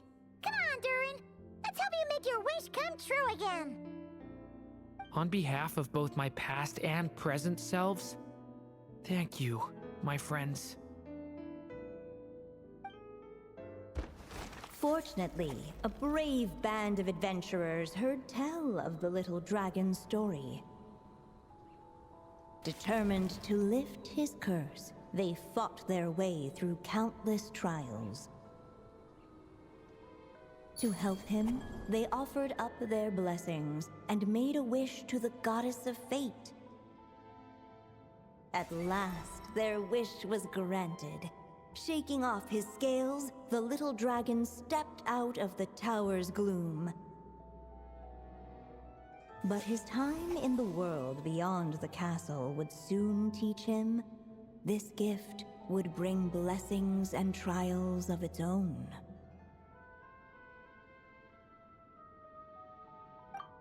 And as far as the little dragon was concerned, the tricks of fate had just begun.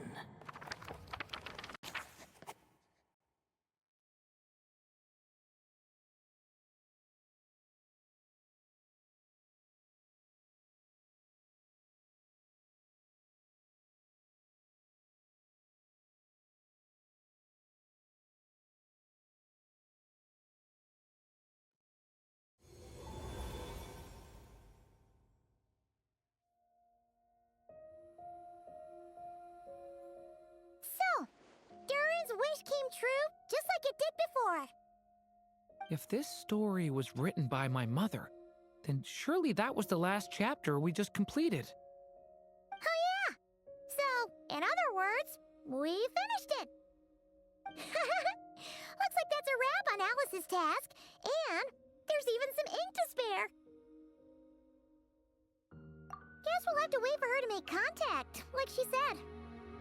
So, my mother's final story has finally come to a close.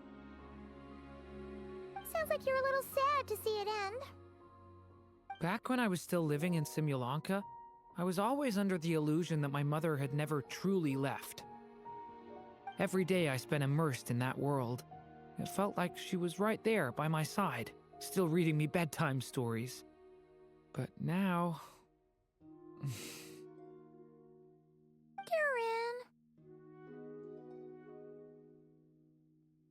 That's right! And you've got so many other friends waiting for you back in Mondstadt! Yeah. Speaking of which, after all that flying around, Paimon's starting to feel hungry again. So, why don't we head back to Mondstadt? Perfect excuse for a big meal with the rest of the gang. Now that you've fulfilled your mom's final wish, a little celebration seems in order, right? It's just a pity we never got to see that big, beautiful dragon. You were really looking forward to meeting him, huh? He might not be here all the time, but Paimon's sure you'll get a chance at some point. Alright, no worries. Anyway, since this feast is to celebrate me fulfilling my mother's final wish, I guess it should be my little treat. Pretty sure that's how humans do it, right? Nuh-uh. This one's on the Traveler and Paimon. Celebrating each other's achievements is what friends are for. Honestly, when it comes to who treats who, human rules are so complicated. See? He wants to be friends with you too.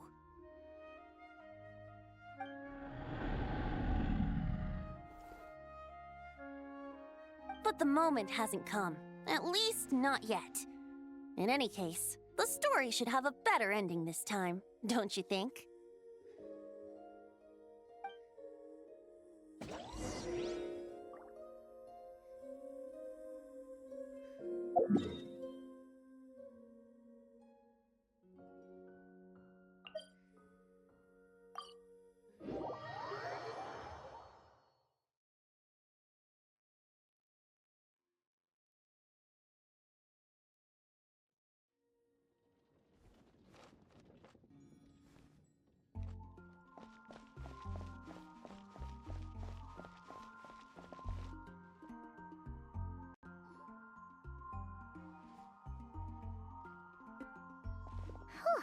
Feels like we were gone for ages.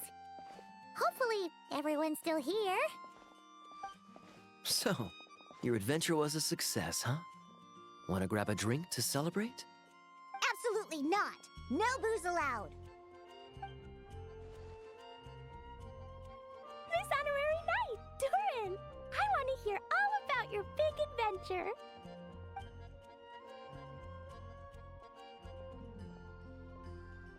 We're gonna order a big meal for everybody first. We'll talk while we eat. Yippee! Excuse me. Did I hear you call him Durin just now? But wasn't Durin the evil dragon that fell on Dragonspine? Come on, miss! This Durin isn't that evil dragon from Dragonspine. Albedo said... well, it was kinda confusing. But anyway, it's super cool! Oh, is this your first time meeting him, Marjorie? No wonder you're getting him confused. Still, even if you hadn't met him yet, shouldn't you have heard about him at the very least? At this point, pretty much the whole city has.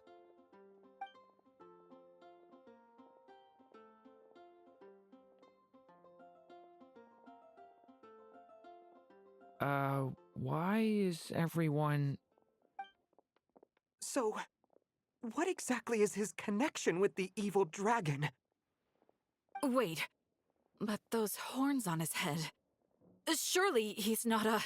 Did everyone just forget about Durin? No, that can't be.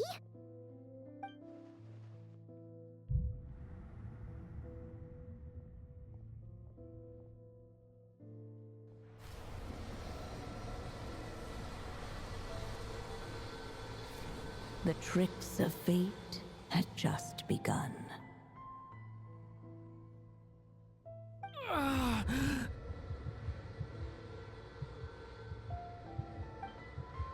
Watch out!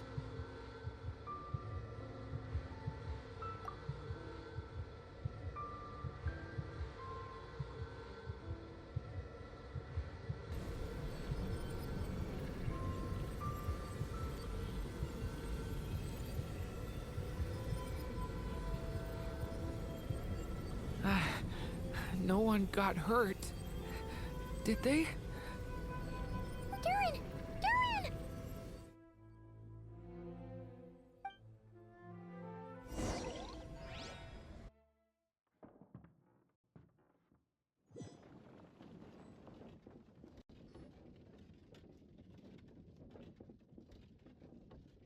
I just had Barbara check him over. He's not badly hurt, but he seems to have burned through a lot of energy fending off some kind of dangerous power. He'll need some time to rest before he wakes up. So, can someone explain what's going on here? It seems like, aside from Durin's close acquaintances, the people of Mondstadt have forgotten everything about him. How could that even happen? Worse still, the abyssal power within him is showing signs of extreme instability. Could be a separate issue, though. I'm not sure. If the abyssal power inside him spirals out of control, Mondstadt will be in grave danger. I completely agree. All right then. As acting Grand Master, I'll send a letter requesting Albedo's immediate return. Until then, the Knights will watch over Durin. That's pretty much all we can do right now. Also, allow me to look after this book for now. If you need to consult it, just drop by my office. Do you think the book might have something to do with what's happening? It's just weird that Alice still hasn't contacted us. Maybe we should head back inside the book and take another look.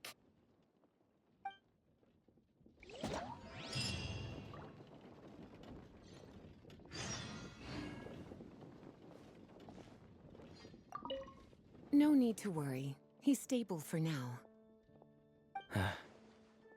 Klee was really looking forward to hanging out with Durin. We'd better not tell her what's happened to him just yet. I'll have the Knights notify you as soon as he wakes up.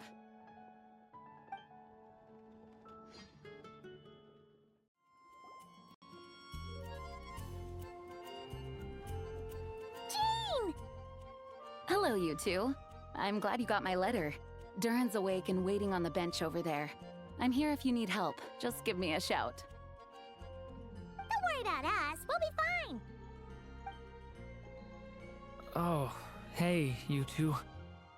I just remembered what happened right before I passed out. Thanks for holding me back. I shudder to think what might have happened if you hadn't. I'm fine now. It's just... a lot of people seem to have forgotten me. Don't worry. We'll figure out a way to fix this. Why don't you start by telling us what happened? It felt so strange. After I realized no one recognized me anymore, I suddenly felt like I'd completely lost contact with my body. Abyssal power lies sealed within this body I inhabit. So when I lost my connection to it, I lost control of that power too. It wasn't until I heard everyone calling my name that I was able to reconnect with my body. You lost contact with your body? Does that mean there's something wrong with it? Sounds like we need Albedo more than ever. I don't think the problem lies in Albedo's alchemy. Huh. But then, why are people forgetting you? Guess that's what we need to figure out. That means we need Alice for sure. But it's been ages and she still hasn't been in contact. Now would be a really good time for a hint. How could the story's budding branches even hope to reach beyond the towering walls? Leaving the castle, the witch went off in search of the tallest, grandest tree in the whole world. High up in the canopy of that tree, she sought a resting place, a refuge where the little sapling might take root. Go to that place, for it was there that the sapling felt its first breath of wind. Huh? Was that another clue? Does that mean the story isn't over yet? Leaving the castle. It just occurred to me. If this story is all about my own experiences, then wouldn't what happened after I left Simulanka be part of it too? But how could she possibly know exactly what would happen? And even if she did, how could we know when the story was complete? Yeah. Since we can't reach Alice right now, we'll just have to get to the bottom of this ourselves. But first, we gotta figure out where this riddle wants us to go. The tallest, grandest tree in the whole wide world. Huh. The only place that ever gave me that feeling was the one I ended up in right after leaving Simulanka. They had great coffee there, too. And so many books you'd never run out of things to read. Think about it. Our search in Mondstadt began in a library, right? Well, Sumeru City's got one of those, too. And it's absolutely huge. What do you say? Should we try looking there? Huh. That does kind of make sense. And it's not like Paimon's got a better idea. Alright, let's just give Jean and the others a heads up first. Well, it sounds like you've got a plan, so I won't interfere. All I ask is that you stay safe. Albedo won't be back for some time, and until he is, we can't know for sure how dangerous Durin might be in his current state. I'm so sorry about what happened before. Believe me, I'm not blaming you, and neither is anyone else here. If anything, it's the opposite. We're all just worried about you. Worried? About me? Come with me. I want to show you something. As soon as they heard you were awake, they all hurried over to see how you were doing. You all came to see me? A little birdie told me you're working on finishing a storybook. So maybe all those people losing their memories is just a plot twist, waiting to be resolved. Miss Lisa, always seem to know how to put my mind at ease. Please, everyone, don't worry about me. When I get back, I'll find a way to complete my mother's story, and the one we started, too.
Let the show begin.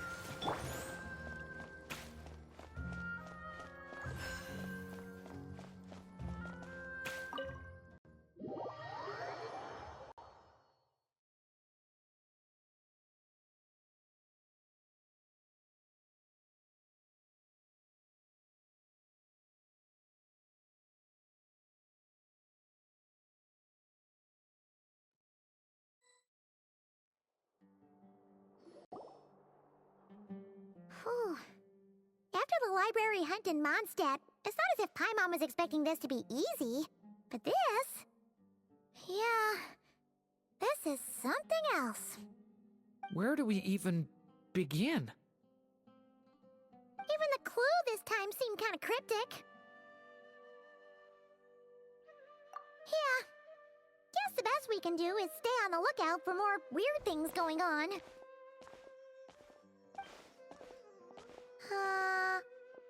Huh? Sorry, what was that? I'm here to return Volume 5. According to the catalog, Volume 5 of this series is not available for loan. I can't accept the return of a book that was never checked out in the first place. Let me put it this way.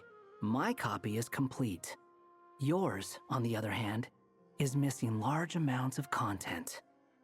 So you should swap it for mine instead. Sir, you have to understand. Managing a library is a serious business, and we have protocols in place for this kind of thing. I can't just replace an important volume in our collection based on nothing more than your word. Hey! Look what the Wandering Tom dragged in! Oh, it's you.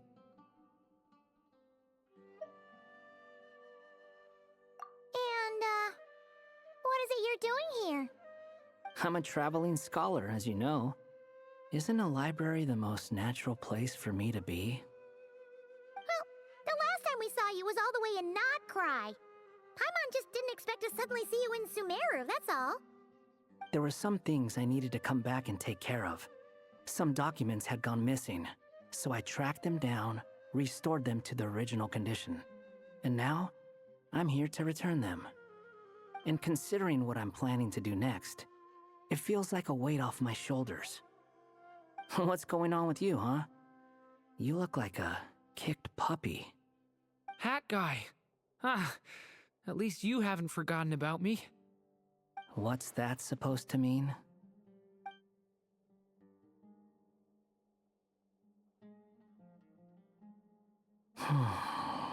So it's been getting worse. Sounds like you know something we don't. After he left Simulanka, he spent some time traveling Sumeru with me.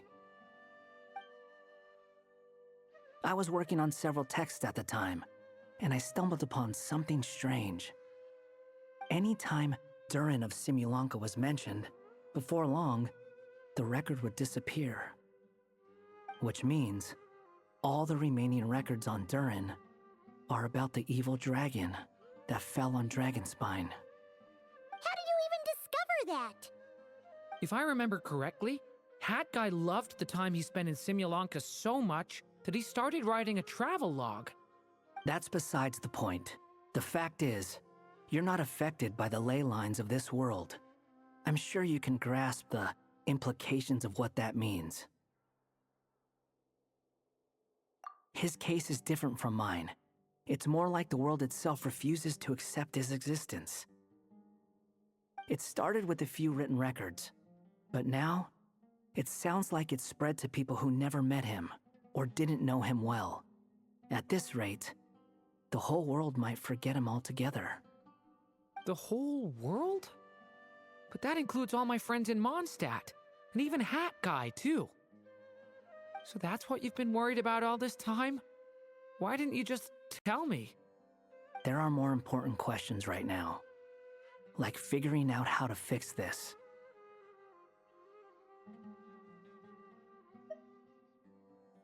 That mage clearly cared a lot about her child. She left that book behind for a reason. If you want answers, isn't that the place to find them? You think that didn't occur to us already? Problem is, we need to find the memory that unlocks the next chapter first. Mind if I take a look? I just want to know what secrets this book is hiding. Besides, I've run into a bit of red tape, so I've got time. Of course. Be my guest. So, the memory we've been looking for was about you all along?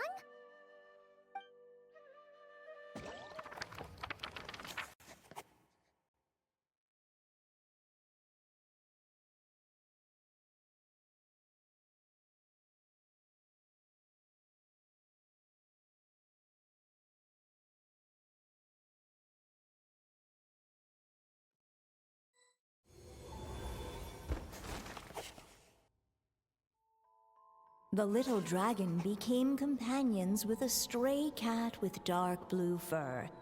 It was a friendship born of all they had in common. He left his castle at the stray's invitation, setting out to explore the world beyond its walls. There, he grew fond of the outside world, eager to make friends and share the story of his life. Taken by the dragon's story, the stray tried to write it down. But he soon realized that no matter how he tried, it would always warp into the evil dragon's tale.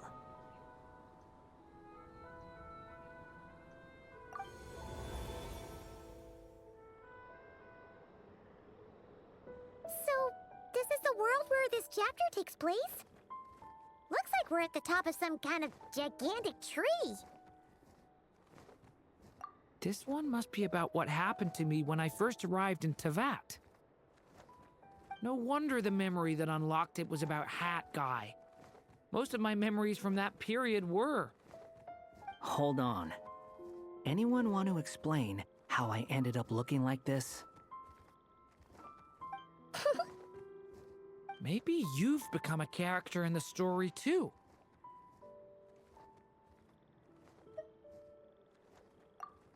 You see me as a stray cat?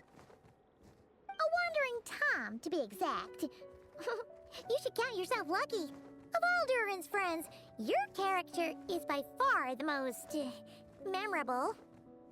Maybe it's because I've known Hat Guy for longer, so my impression of him is more vivid than the others. Vivid? Then how come you haven't changed one bit? Guess that means the impression the Traveler left was so vivid, it didn't need changing.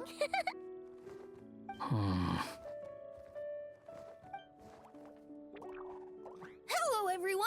Ready for today's adventure? It's the storybook, Durin! Oh. So you're not playing yourself in this one? Does that mean the two of you have even more memorable roles to play?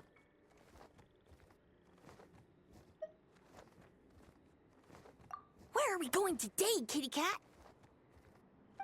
Whatever. Just follow me. Same as always. Okie dokie. Can we chat along the way? If you have something to say, just say it. Was that seriously how the two of you communicated when you first got here?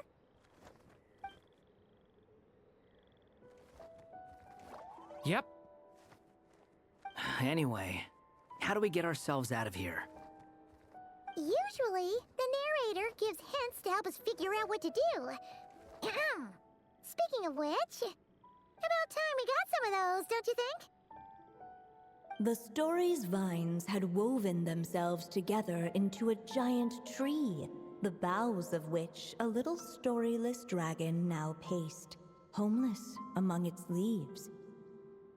He had to find a way to leave this place and set off in search of a home of his own.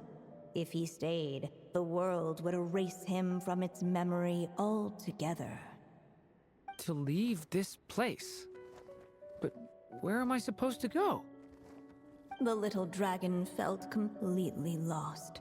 Just like the vines, the road ahead branched off into different directions, twisting and turning before disappearing into the mist.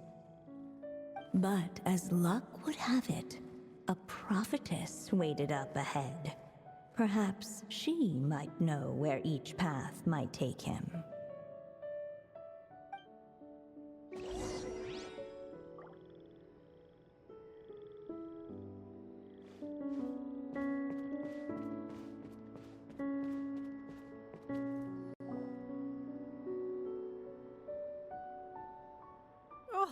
You must be the little lost dragon.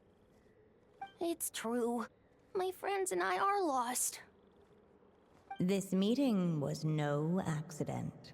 The prophetess was in fact the seer witch, here to present her promised gift. The seer witch? Oh yeah! That's Mona's teacher, right? The old hag? Insolent child. I am the seer witch, your prophetess, not some old hag. Sorry! Now, little lost dragon, I have come to bestow the gift I once promised. A prophecy. A prophecy? Hear me now, for my prophecy is this. One day, the dragon from beyond the castle shall be reborn, and none may avert its coming. The wind took the prophecy and swept it off into the distance. And so, the little dragon was shown a path to wander. As far as I remember, once that alchemist from Mondstadt learned about the prophecy, he chose to stand with you against the evil dragon. So, what does any of this have to do with you being forgotten? Oh, wise witch of prophecy! Could we trouble you with another question? As enigmatic as she was elegant, the seer witch spoke no more, for her thoughts had long since returned to the starry firmament above. Oh, just when we actually needed her. The seer witch was my mother's friend, so the prophecy she just gave should turn out to be helpful. Well, it's not like we've got better options. But, if all we need to do is leave this place, which path should we take? Why don't we take a look around?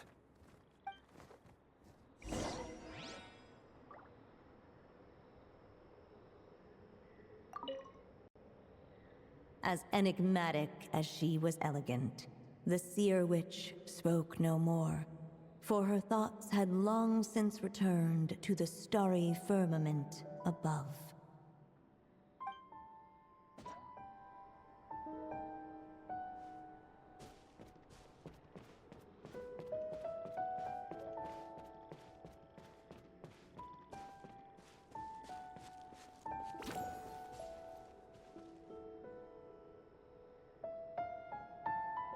Unless the little dragon kept moving, eventually he would be forgotten.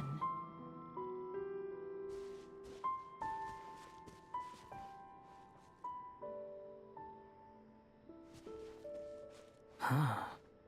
Looks like there's another path over here. The secrets he sought led the stray to discover another path forward, though it was overgrown with bristling thorns.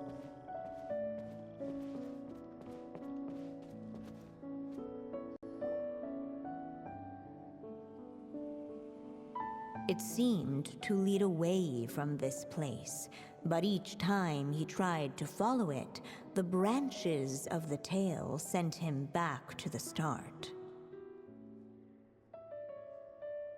Huh. So the author managed to work this book into the story too. I'll hand it to her. This book is fascinating. What's going on here? When I first realized you were being forgotten by the world, I thought it might be because you spent too much time with me. In which case, the only hope of a cure would be to cut our ties for good. What makes you think that? Once upon a time, the stray tore apart his own story and was forgotten by the world beyond the castle. He believed the story had cursed him, and that his misfortune had rubbed off upon the little dragon. The story's curse. It was just a suspicion before, but now I think it's something we have to try. Wait, what do you mean? Try what? One of the story's branches is a path I can't take. If you follow it out of here, I won't be part of your story anymore. Considering what the strange magic in this book is capable of, making that choice could cut our connection once and for all.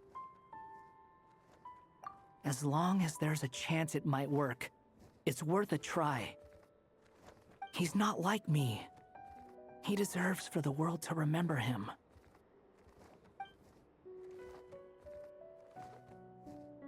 Well, maybe Hat Guy has his reasons for thinking that way, but that's not the kind of decision I can make so easily.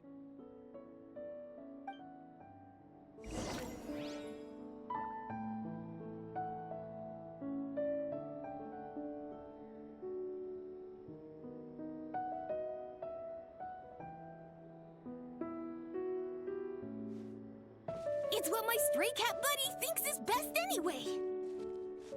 Hat Guy. It's worth a shot. Just don't let this world forget who you are.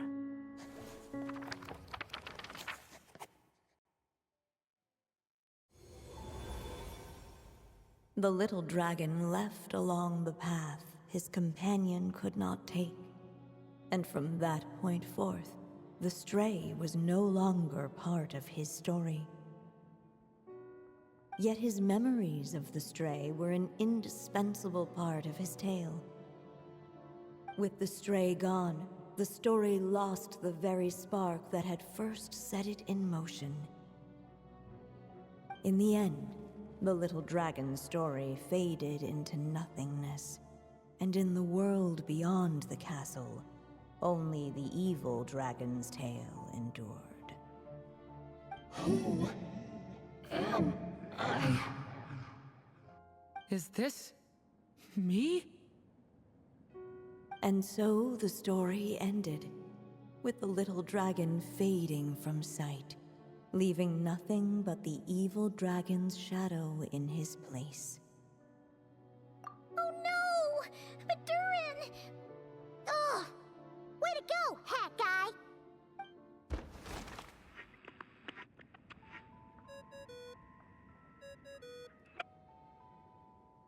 Hello, children. If you're hearing this recording, it's because you've reached a certain ending. You may have noticed that little Durin's experiences have been written into the pages of this book. Well, you should know that in the same way, its ending will also be written onto him. So be careful, because triggering a bad ending could be somewhat problematic. Let me guess. You're upset that I didn't warn you earlier? Don't worry, though. I've thought it all through. I built a very special feature into this book, just for you, the witnesses of this tale. So, go ahead. See if you can turn back the pages. If you're not happy with the ending you've reached, just flip back a few pages and let the tale unfold once more. Pretty incredible, huh? That's the power of magic.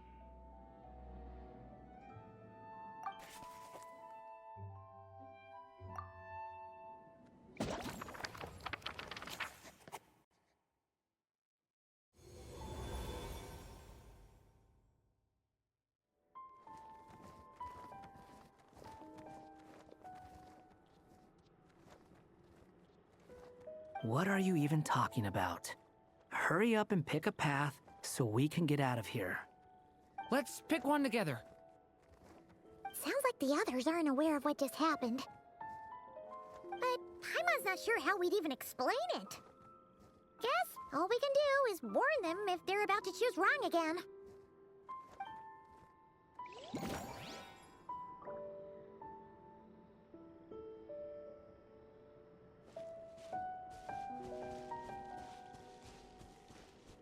The wind kept blowing, but the little dragon had not yet resolved to follow it.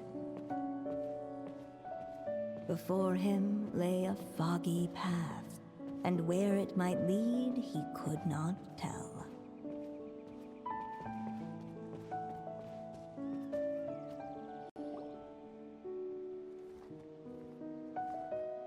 If we go this way, we'll be heading back to Mondstadt, just like we planned. Out of all the options so far, this seems like the safest, right? At least we know what happens next. He helps stop the evil dragon from returning, gets a new body, makes a whole bunch of friends, who all just forget about him. But you didn't forget, Hat Guy. I'm just saying, choosing this path wouldn't solve the main problem. You'd still end up being forgotten. Huh.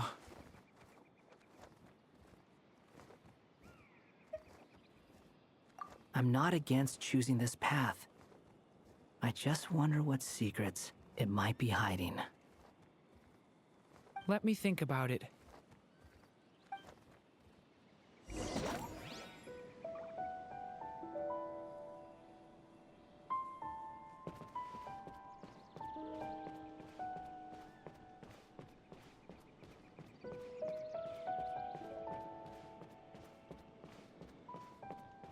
I still think you should keep going, little dragon.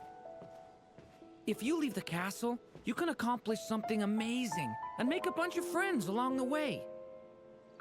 Really? Then let's go! Unable to preserve his story, the little dragon wandered astray.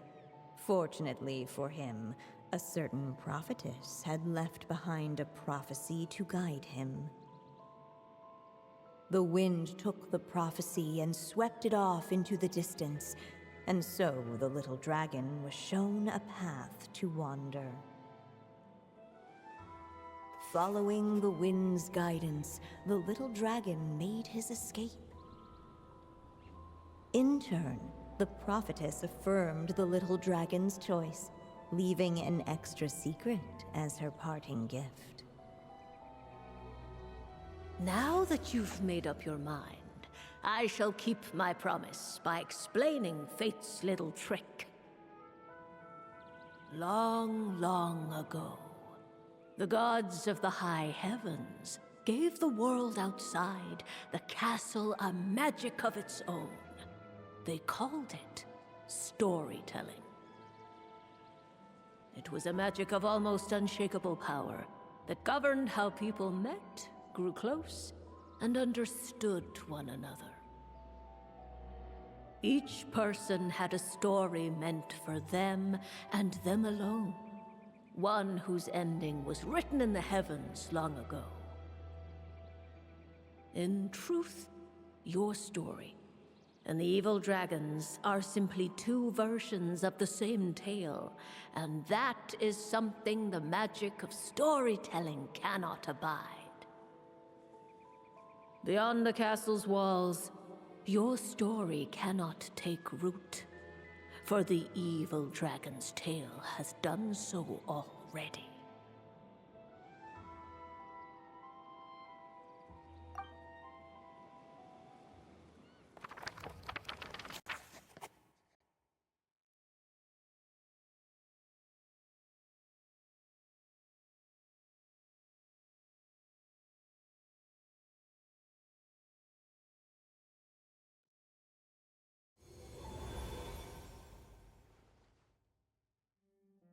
So, that was the secret?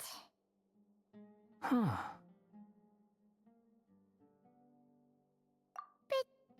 But what does that mean?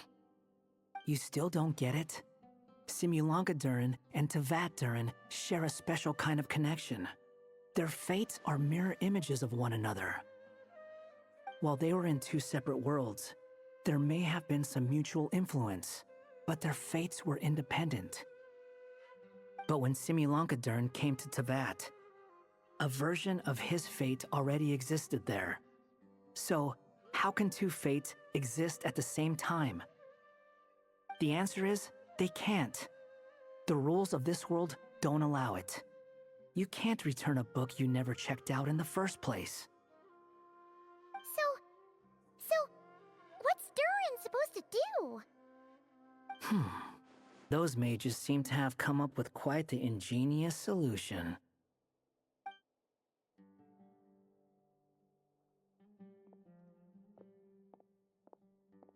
I'm here to make a return. As I said, there's no record of Volume 5 of this series ever being checked out. Then just think of this as Volume 6. Based on what I know, the author was planning on publishing another volume anyway. The catalog does have a slot reserved for Volume 6, so this is it? Sure, let's go with that. All you need to know is, I'll be the one writing this series from now on. You... What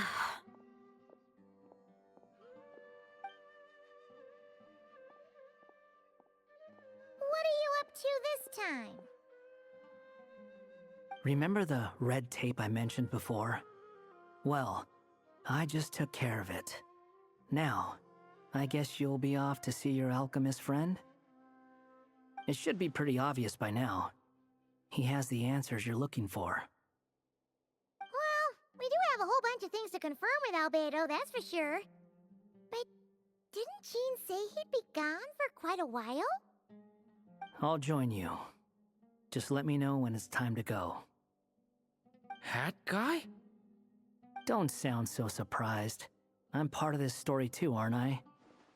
I'm just playing my role. Well, yeah. But it's not that. I just feel like you want to help, but something's holding you back. When I first realized you were being forgotten by the world, I thought it might be because you spent too much time with me. I even thought cutting our ties might be the only way to fix it. Why would you think that?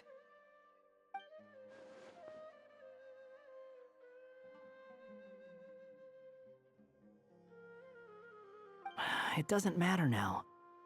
Judging from the answer this book has given us, I was probably overthinking it.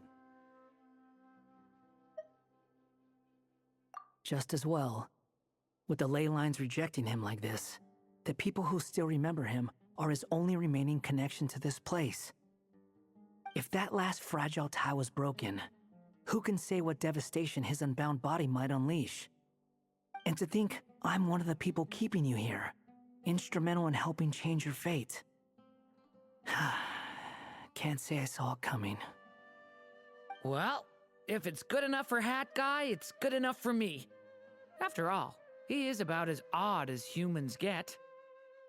Excuse me? With some people, even if you try asking a simple question, they'll always give you a complicated answer. And the more you ask, the more complicated it gets. Truth is, Hat Guy's just that kind of guy. Whatever. All I needed was a yes or no, so we can quit it with all the back and forth.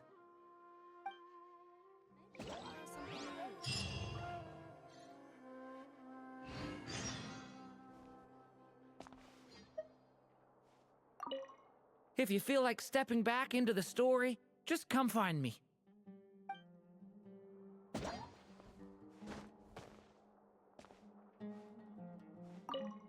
I'm sticking around for the next few days. So, when it's time to go, you know where to find me.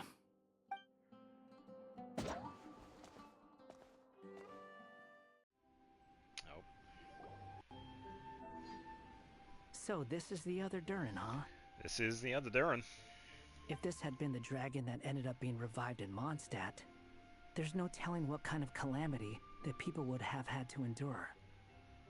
So, pretty much. If you think about it like that, Durin's actually a hero.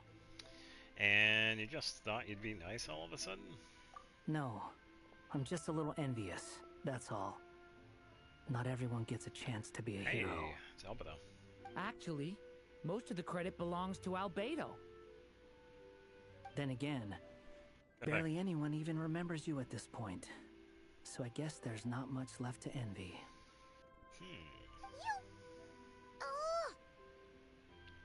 Bring up a point. Ah, so you three still remember Durin. Looks like the memory loss hasn't spread to close friends. Yet. I guess that means my memory of you must still be complete as well. Albedo. You're finally here!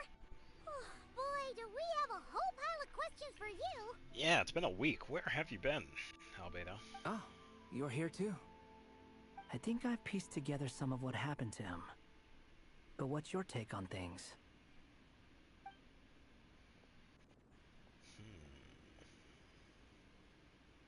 Master Jean filled me in on what happened, and I've got a few theories. But let's get on the same page first. Yeah, so pretty much two Durins at the same time, because we still have the corrupted heart. Well, at least physically, at one point he's doing fine. His body is holding the abyssal power at bay. And there's nothing whatsoever to indicate any risk of collapse. Yeah, and now we have this Durin. So, from an alchemy point of view, there's nothing wrong with him? The issue isn't so much that the abyssal power within him has gotten out of control. It's that the connection between his will and body is fading. Yeah, it's almost like a connection is being skewed because something else is making the same connection. If he ends up losing his conscious will, his body will fall back on its biological instincts. And that's when the abyssal power within it will take over. Yeah, but if that happens... This book mentioned a witches' gathering. It seems like quite a few of these witches got themselves involved in Durin's case. Which brings me to my theory. Bringing Fairy Tale Durin into this world to replace the Durin on Dragonspine means using one Durin's fate to overwrite the others. Yeah, that is true. But the power of alchemy alone would not be enough to pull off such a feat.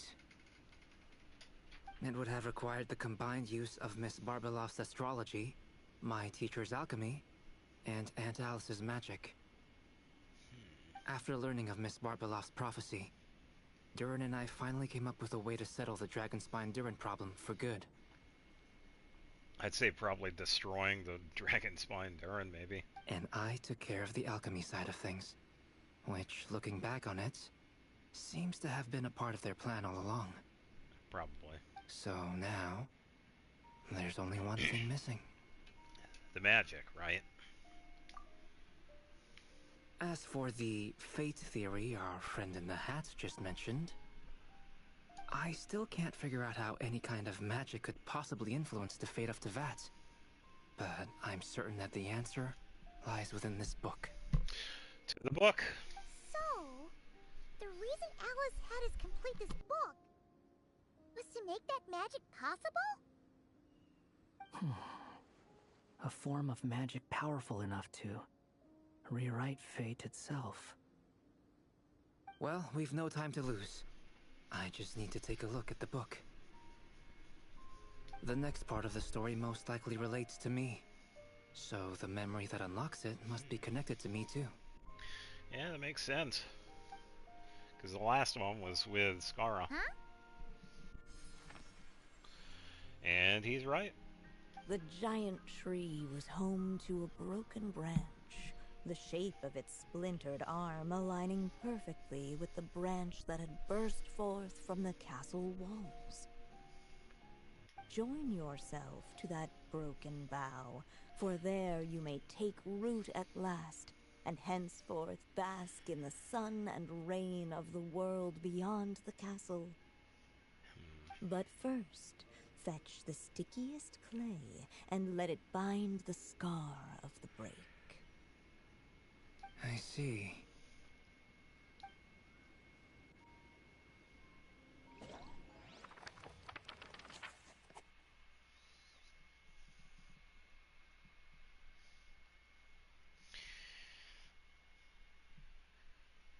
Yeah, it almost sounds like it's a little bit of alchemy being used here, because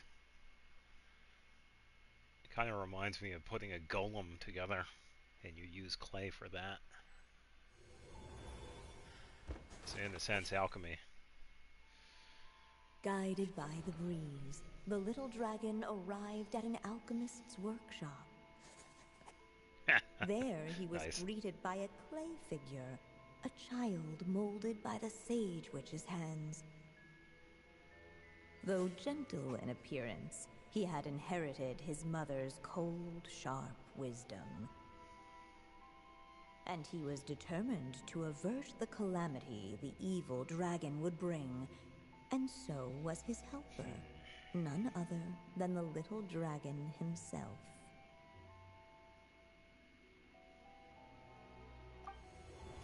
And we're here. What is this place?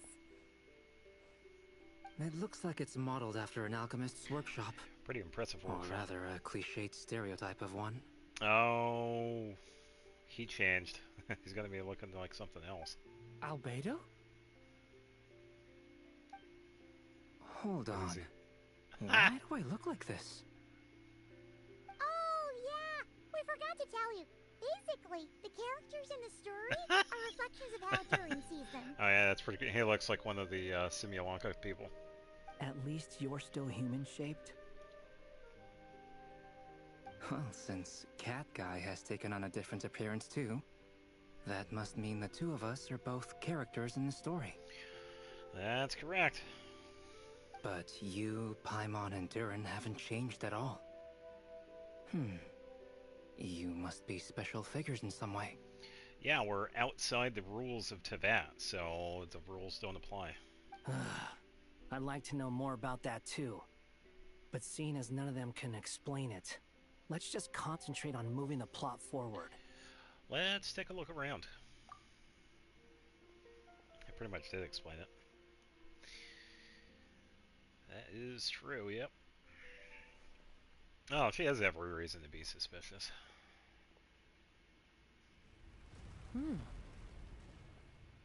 Is that a hidden path?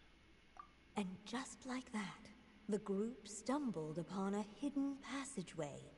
Intricately crafted, it seemed to lead them towards another exciting chapter of the tale. Come on! What are we waiting for? Next chapter, here we come! Ouch! It seems like it's blocked. But this was a chapter that had not yet been written. Ahead of them was a storyless void, and they could go no further. What? Then what's the point of having a path here? Maybe the author had a flash of inspiration and then their mind went blank. Sounds like a pretty bad habit for a writer. Over here. I found something. It's a heart container. What the clay figure found was none other than the evil dragon's heart itself. Though the creature had perished long ago, its heart was still there. pulsing away and growing warmer with every beat. Yeah, pretty much like Dragonspine, Durin. It was like that for forever. And the clay alchemist knew what it meant. That the evil dragon would return one day, just as the prophecy had foretold. Yet, guided by his mother's wisdom, he foresaw another fate. If only the alchemist could bestow this heart upon the little dragon, he might be reborn in the evil dragon's stead. Only then would the evil dragon's heart grow still, and the little one inherit its tale. Sounds like this chapter's about Albedo bringing me to life? Sounds like it. If that really was the solution, though, this would have been over the minute I finished the transmutation. So why is Durin still being forgotten? Because something else is going on. There has to be some other reason. Well, there are still places we can check. We have time. Yeah, I'd like to explore the area a bit more. Yeah, so that actually does make sense, that the fairy tales are kind of... Unless the little dragon kept moving, eventually he would be forgotten.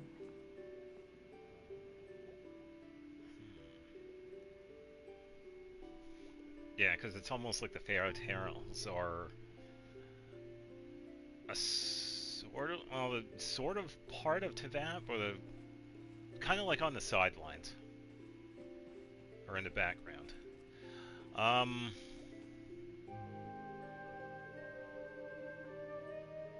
Layer Paimon mentions all the time. Yeah, it's possible. Yeah.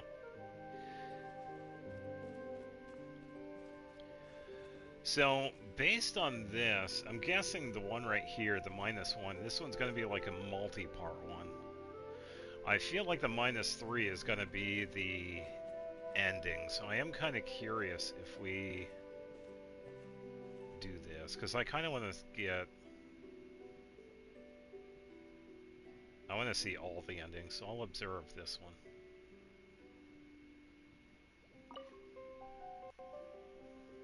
Do you think we could just destroy it? Why would you want to do that? Be it the calamity headed for Mondstadt or my inability to leave behind a story of my own, doesn't it all come down to the fact that this heart never truly died? Yeah, because we've seen an example of this being still what if, alive here somewhat. in this story, we could finally destroy it? Could Aunt Alice's magic really allow us to do what's theoretically meant to be impossible? Either way, it's an intriguing idea. I'm not opposed to giving it a shot. Durin! It's just... Yeah, he doesn't want to. I'm still afraid someday, even you guys will end up forgetting me. If there's even the slightest chance it'll prevent that, I'm willing to try anything. But I'm not sure if I can destroy it on my own. Chances are, I'm gonna need your help again. So please, everyone, help me destroy this heart, once and for all.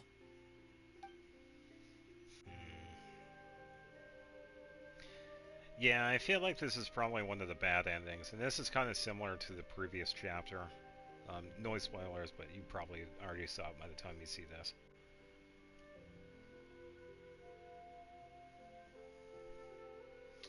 Ready when you are.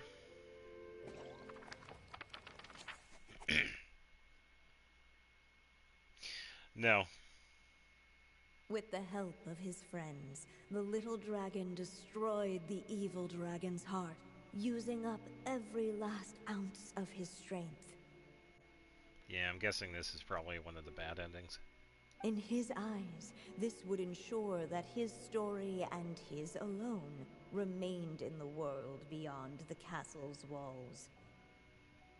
But the evil dragon's heart was like a great tree with roots digging deep beneath the surface. Cutting off the branches did not kill it. No, it just made it impossible for a new branch to take their place. The gnarled roots retreated back into the frozen earth, biding their time for a chance to bud again. Cut off from their source, the rootless branches above the surface slowly withered away. The little dragon story faded into nothingness. Yeah, so it's the same And in the thing. world beyond the castle, only the evil dragon's tale endured. Yeah, so this was another bad ending because we had just got this one. Am I? Yeah, same thing. All right. Is this me? And so the story ended, with the little dragon fading from sight, leaving nothing but the evil dragon's shadow in his place. So the story's over. Oh no! That means Durin! What do we do now? Reset. Yeah, so this is the second time we've seen this. We saw it before because it was a... Looks like you've discovered another possible ending. Yeah, because we saw Do this not before. lose hope. You just need to keep searching, for there are possibilities that only you can bring to life. Yeah, because we talked to Alice before. But by the time people watch this video, they've already seen it. This is the second time, I believe, that we can get something like this. So the correct answer for this one was fuse with the heart. Unless the little dragon kept moving, eventually he would be forgotten. But yeah, as a to answer your question even further, $1 million, but I lose the ability to use the internet ever again. Do you know how much stuff is connected to the internet nowadays? Not only would I not be able to go onto the computer and access YouTube, but I wouldn't be able to access like any bank accounts or send any emails. And this would also kind of follow up, if this works on me, does this work on anybody else that's like a secondary? Like if I send a letter, I would have to like go to the post office and maybe mail it like that instead of emailing it. But it would definitely be hard because of everything's connected to the internet, so that is definitely a no.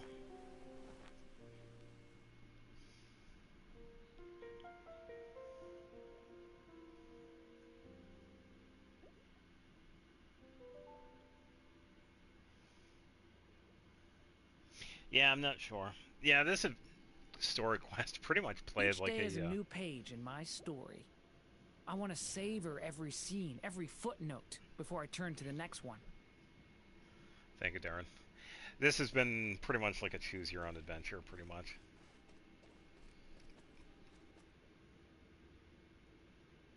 Unless it was an alternative to the internet, then I'd have chosen it.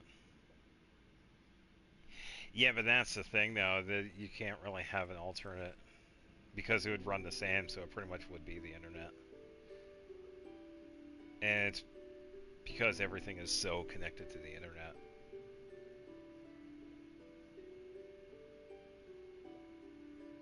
Yeah, it's a very tough choice.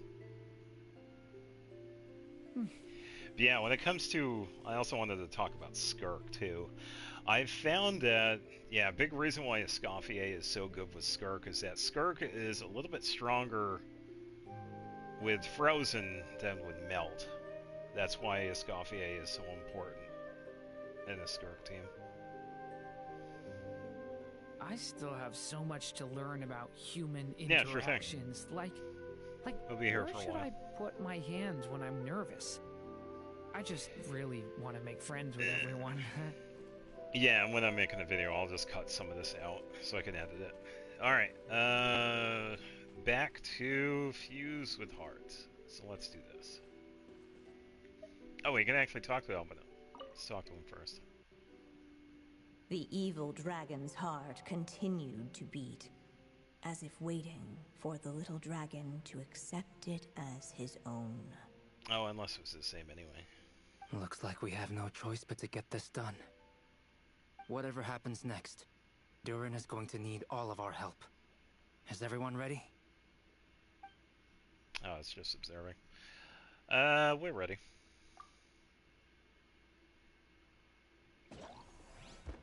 What the clay figure found was none other than the evil dragon's heart itself. Though the creature had perished long ago, its heart was still there, pulsing away and growing warmer with every beat. And the clay alchemist knew what it meant. That the evil dragon would return one day, just as the prophecy had foretold.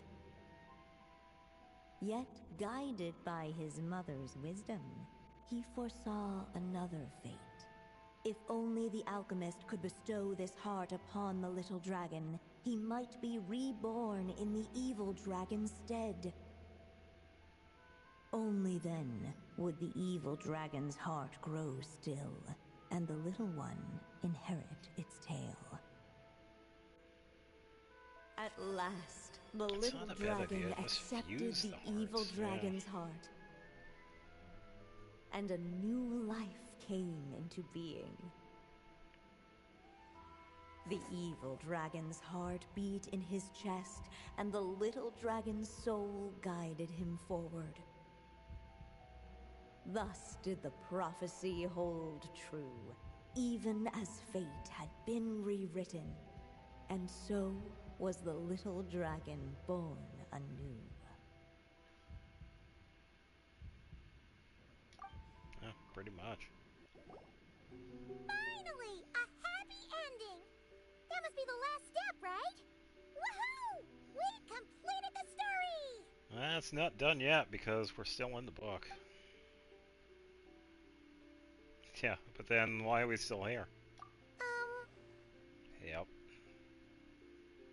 Born anew, the little dragon set off once more, his story far from over. Huh? So, that wasn't the end? Nope, that was only part one. What comes next might be the most crucial part of all. The real last step. If fate really is as devious as they say, then I say, show us what you've got. Wow! You're all so serious all of a sudden.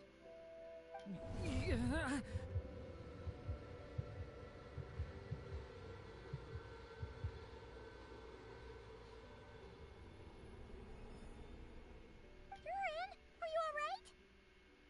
The evil dragon's heart was now one with the little dragon, yet the dark power within it still lingered. Yeah, I think it's gonna be like that anyway. Would the little dragon dare to hold this power back, or would he simply give in? Hey, what kind of question is that? Of course he's gonna control it. What choice does he have?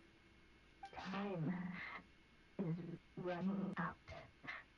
So, will the little dragon dare to hold this power back, or will he simply give in? Okay, why did it do that? What's up with the narrator? Her Wi-Fi went out. Oh. Would he dare to hold this power back, or would he simply give in? Hold back the darkness for -4. Wow. Return to the castle, I guess.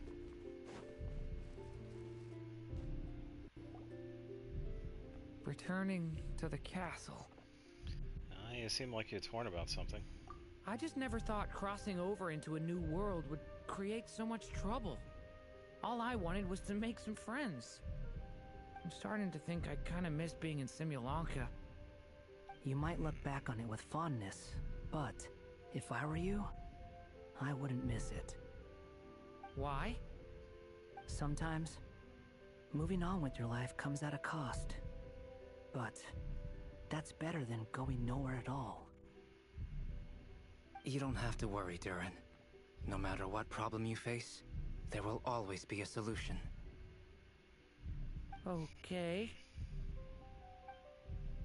Sometimes I wish I could just go back and see it again.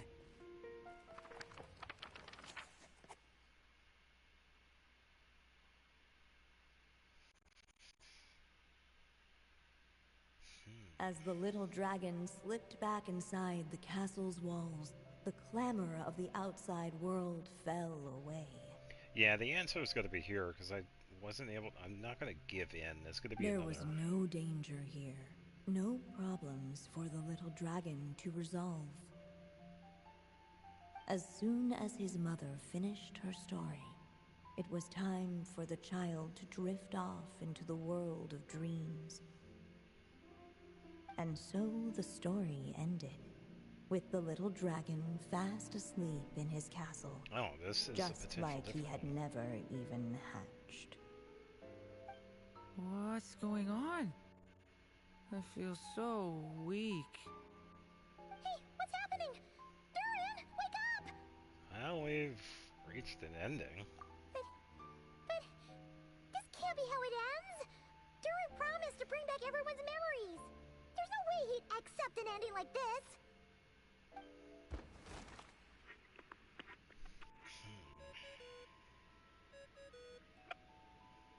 Yeah, thank you, Alice, once again. Looks like you've discovered another possible ending. Do not lose hope. You just need to keep searching, for there are possibilities that only you can bring to life. I could try the -4 anyway, and we could probably, like, go for it anyway.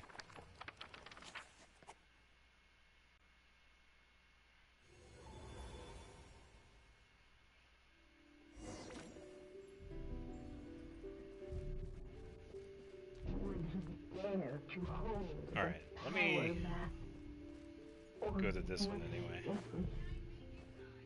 Let's try this, The even if we little can't. dragon and his companions blank. Blank again. Huh? What's going on? Are we running out of ink? Once the ink runs out, is that the end of the story? Oh, no. If the ink runs out, get a new pen. I had a feeling this would happen.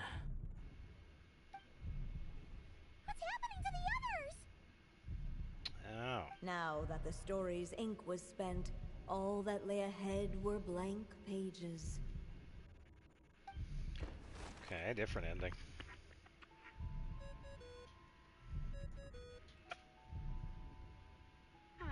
Looks like you've discovered another possible ending. Do not lose hope. You just need to keep searching, for there are possibilities that only you can bring to life. And we flip back. So, to answer your question, she doesn't really work with melt. She's much stronger with frozen. That's why. This power map, or would he simply give in? Yeah, I guess this one might be an alternate one, so give in.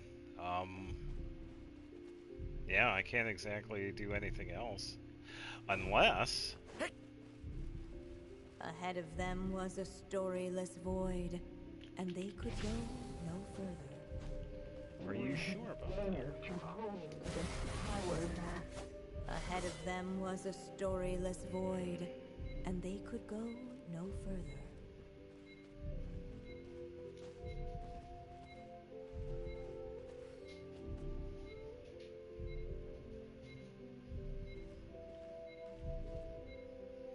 I'm guessing it might be over there.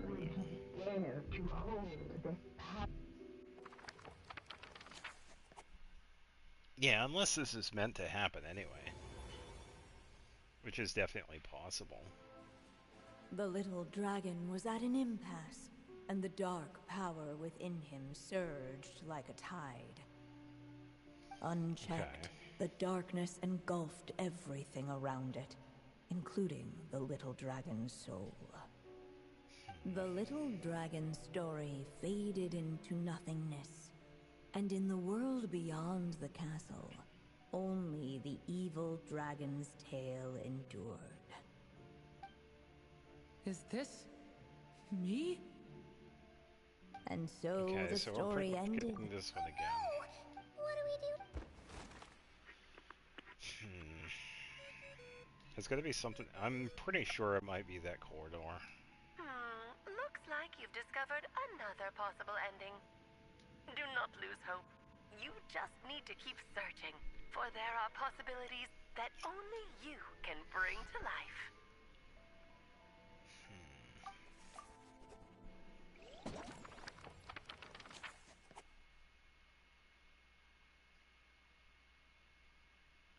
Something else is here.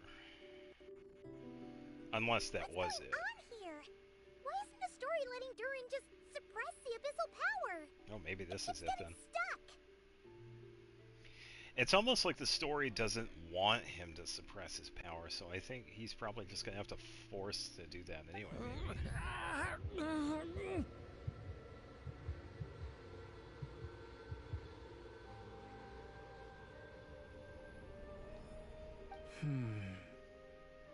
It seems the act of suppressing the power counts as an event in the story.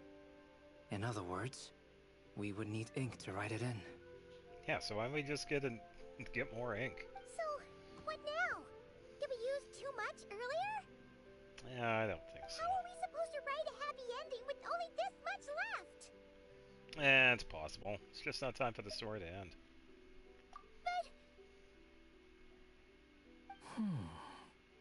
Well, this is Durin's story. As long as he's alive and well, why should it end? If there really is such a direct correlation between the story and his fate, I may have a potential hypothesis. Durin was, and still is in essence, a storybook character, written into being by M. From the moment he was born, he has always dwelt within her story. And I suspect that has remained the case, even after his arrival in Tevat. Reviving Durin in the evil dragon's place was an act of grafting this Durin story onto the latter's fate. In essence, that is how his fate was rewritten. But there is a fundamental difference between a being's story and its fate. As Miss Barbeloth reminded us, the fate of every living being in Tevat has been woven into the fabric of time. Its most natural path, therefore, is to proceed along its given track. But Durin's story, on the other hand, needs an author to continue the writing it. As Durin's connection to this world wore thin, not only have people started to forget him, he started to lose control of the abyssal power within. In other words, his story can't continue, because the author's ink is drying up. That's what it seems like to me. It would seem the little dragon had made a group of fine friends indeed. Save it. The question is, are you here to help him, or stand in his way? This is as far as the story can go. What path will you choose? Well, if the story ends now, Durin will just vanish. I suppose the final decision is up to me. It's hard to believe I never actually left my mother's story. If that's true, I'd like to go there and see for myself. By there, I take it you mean the blank pages of the unwritten chapter ahead? But we still don't even know how Alice's magic works. That's fine, it's Alice. If Durin belongs inside the story, then going outside of it to some unwritten part, isn't that too risky? Not really. I'm not afraid. Yeah, then go for it. We'll be with you all the way. I second that. It would seem this is one answer you need to go seize for yourself. So be it.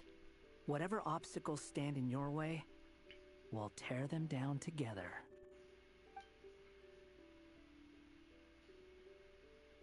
Yeah, pretty much doing what I was doing initially. Attack the barrier. Facing that invisible wall, it was as if the little dragon was staring at the uncrossable edge of existence itself.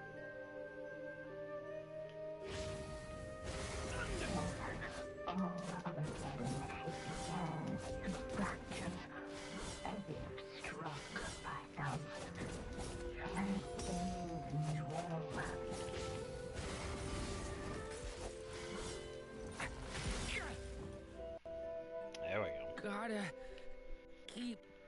coming.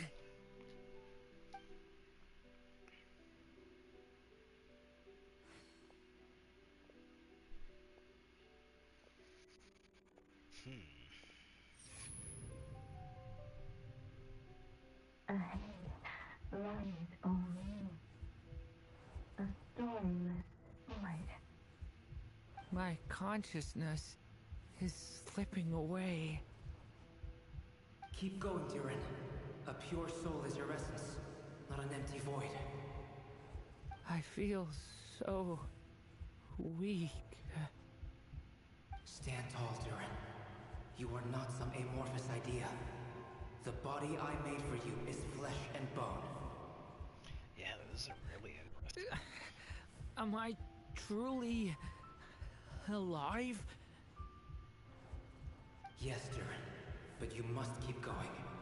You're as alive and real as I am.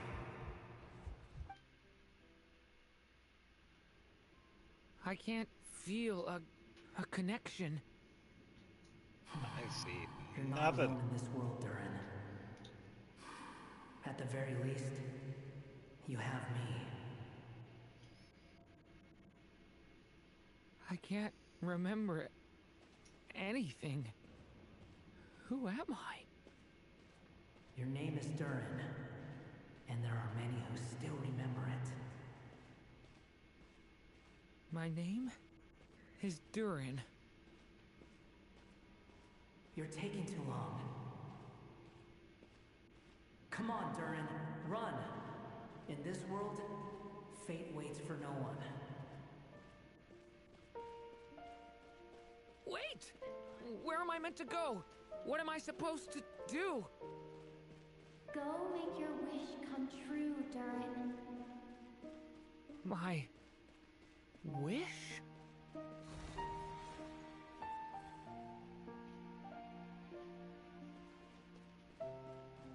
Your story's not over yet. Yeah, what a twist. Yeah, we got to hear Sarah. Oh, there we go.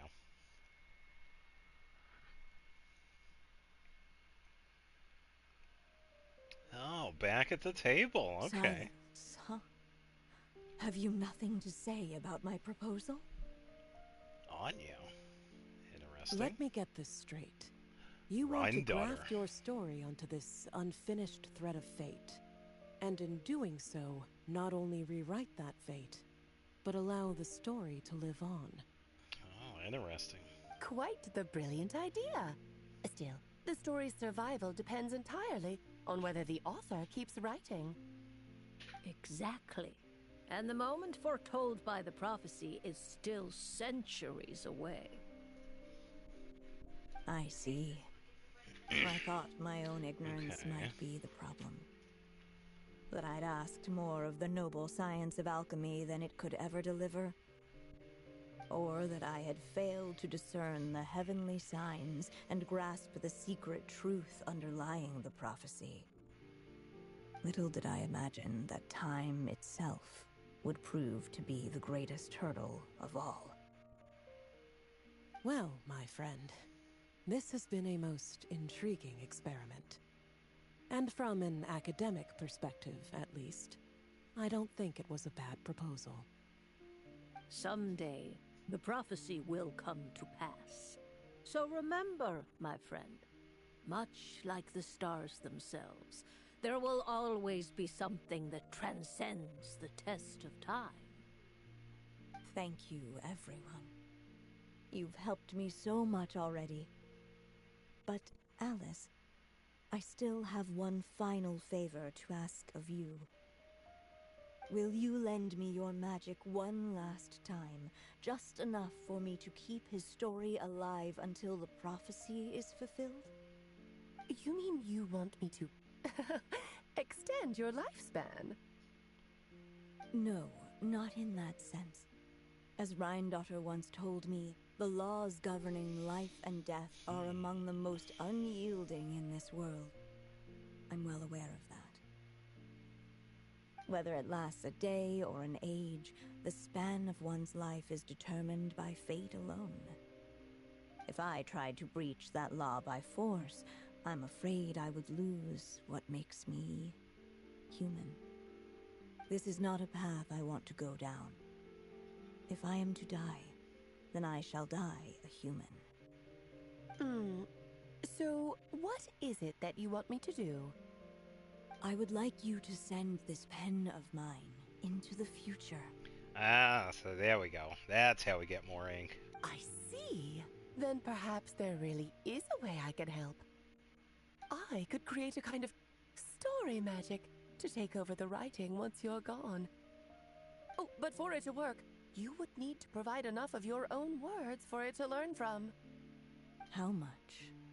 Oh, an immense amount. So much, in fact, that you would have to spend the rest of your life writing. And even then, I'm sorry to say, it would not last forever. No matter how much you write, there is a limit to the number of words you can leave behind. But the world itself will never stop changing. Someday, perhaps, even your entire corpus will not be enough for the magic to continue describing this world. And when that happens, the story will end. Still, it's worth a try. Not bad, not bad. Okay. Oh, we've seen this spot right here a couple of times.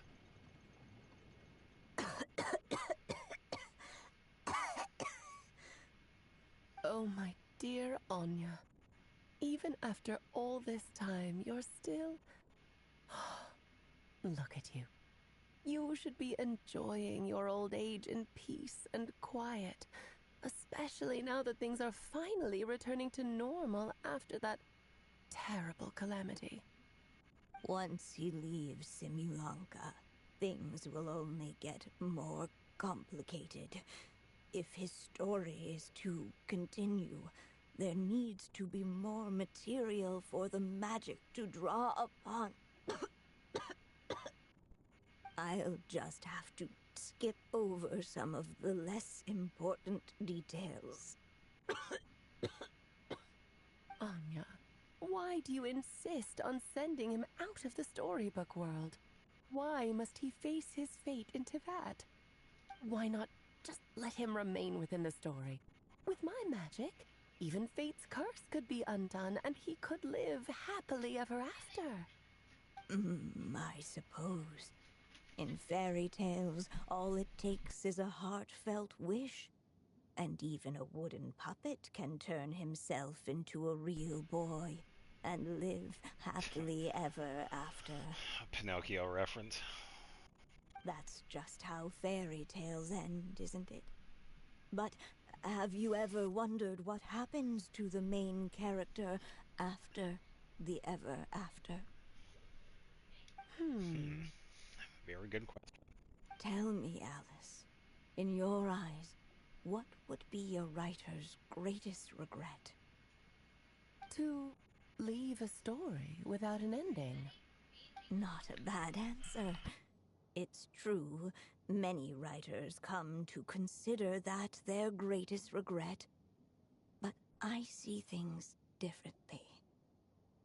My greatest regret is that every story I write has to come to an end in the first place. Yeah, that makes sense. Anya.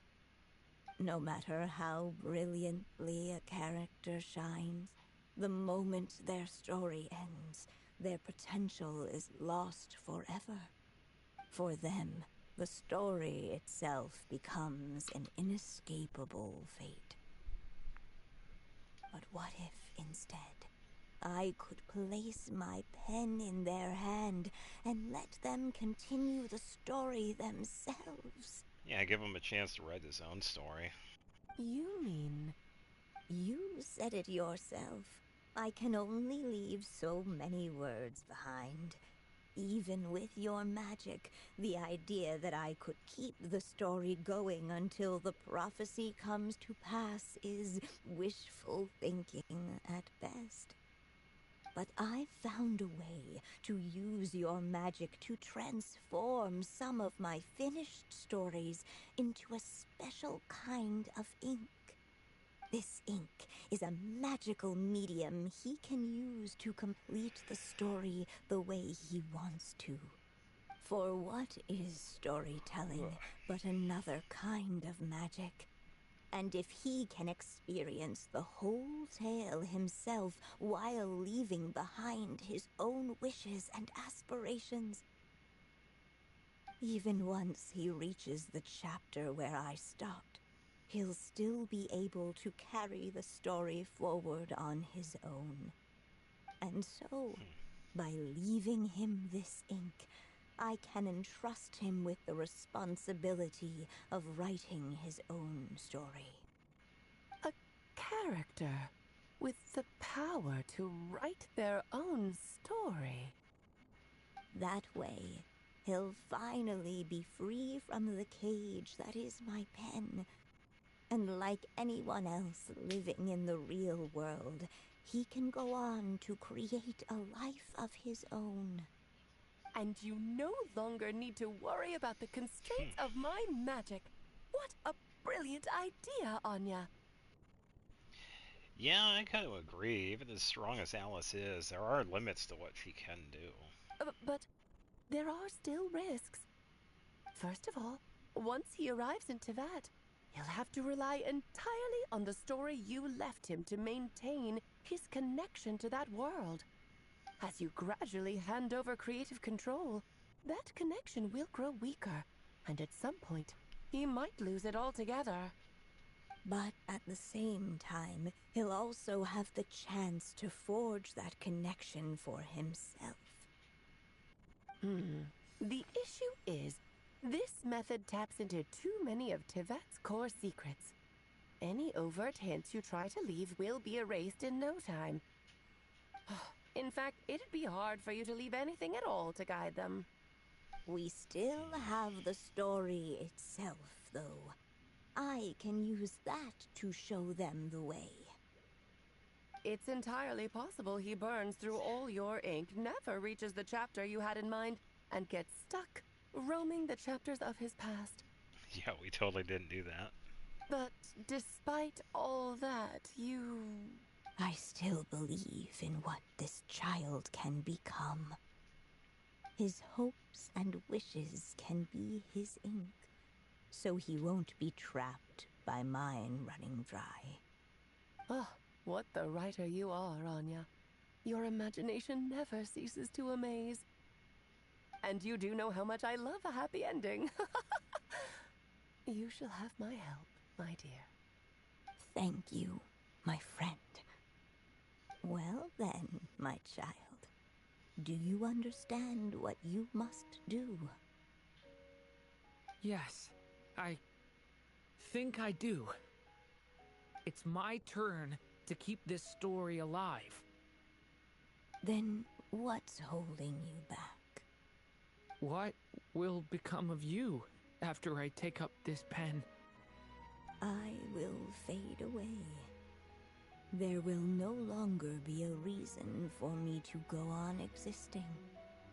My child, or your mother, I should say, passed away long ago. The voice you're hearing is nothing but a magical echo that has now fulfilled its purpose. You needn't feel so reluctant to let me go. I know my mother died long ago. It's just, when you lose your mom too soon, it's hard to tear yourself away from the stories she used to read. I guess it's a silly way of pretending she's still here, by your side. Durin. But after coming to this world and traveling it with my friends, facing all kinds of enemies together, I suddenly realized I couldn't just sit around listening to my mother's stories because I'd found a new purpose in life. Maybe this is just what growing up feels like. With all my new friends waiting, it's time I finally set aside my mother's storybook. I'm ready to grow up now, Mom. Then take this. A gift I should have given you a long time ago. You've witnessed this story from the very beginning, made your wishes, offered your blessings, and even wrote your choices into its pages. From here on out, this pen is yours.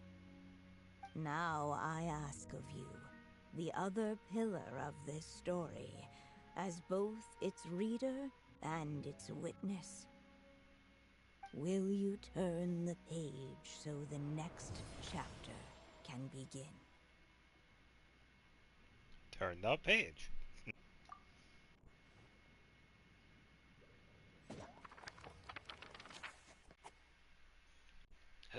Tell you what, it's not bad. Why would they have two Durins? Suddenly, and without warning, the powers of darkness struck. Very much so. The question was, could the little dragon Let me double prevail? check. Alas, it was here that the story witch's tale had to Yeah, end. there were two of them. But Durin's tale, on the other hand, had only just begun. Stepping into his mother's memories, he picked up her pen. And so the story that was ending began anew.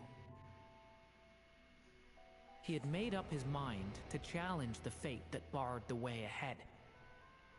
Oh, do we get to fight this dragon again? Because the last time was actually pretty interesting, if anybody remembers. Looks like this is the final step. A chance to strike back at fate? Seems like an arena. Now that's not something that comes knocking every day.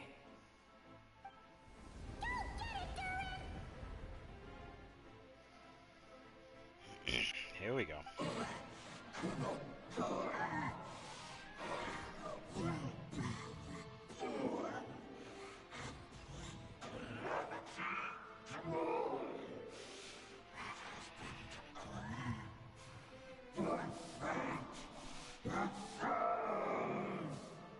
No, that fate no longer defines me. In the end, only my story shall endure.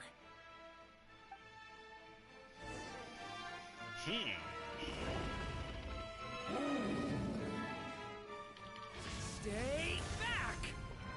Too far away. Oops. Call this a fight.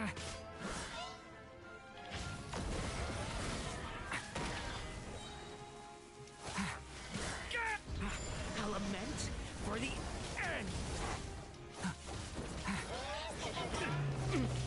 Stay back.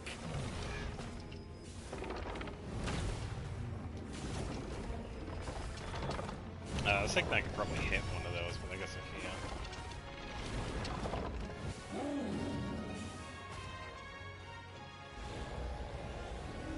No dodging this one. Here, I'll help lift you up. Nice.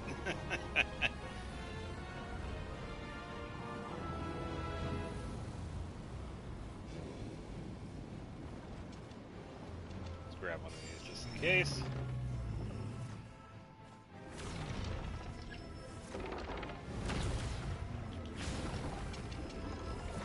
Only my story shall endure. Ah, there we go. Okay, so we're probably gonna hit him 2 more times with that. Stay away from me! Get back!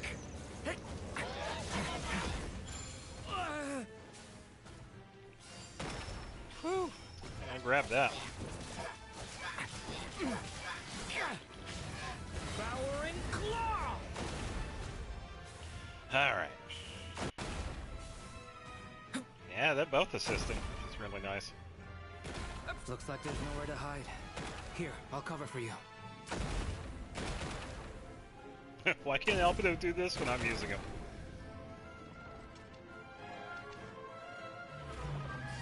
Come on, if I do. This time, the light prevails. There we go. Got it. Thank you, Mom. And so it was that Durin defeated the darkness and rewrote his fate. I'm still But waiting his for the story cutscene for this. is far from over. Yeah, this has been really good.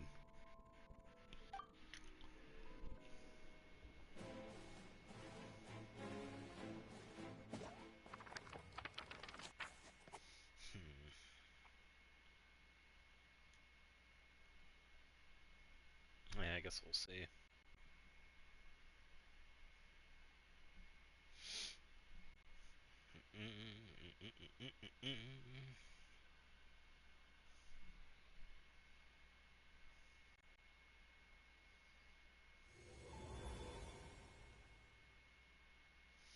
Oh, yippee, Dragon Spine. Is everyone okay? Part 20. We're fine, thanks. And hey, we all saw how you fought back there. That was awesome! Is that a new outfit? Oh, it looks a lot more free. I have to admit, I do feel like something in me has changed. I owe you all so much. Without your help, I don't know if I could have ever made it this far. Just a shame I could only help out from the sidelines. Like I said before, it's not every day that you get to put fate in its place. Well, I'm sure you'll hear it someday. Hear what? The chance to strike back at fate knocking at your door.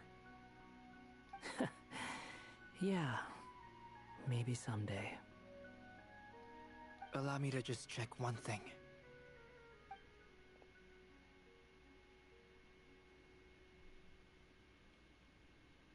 Yes.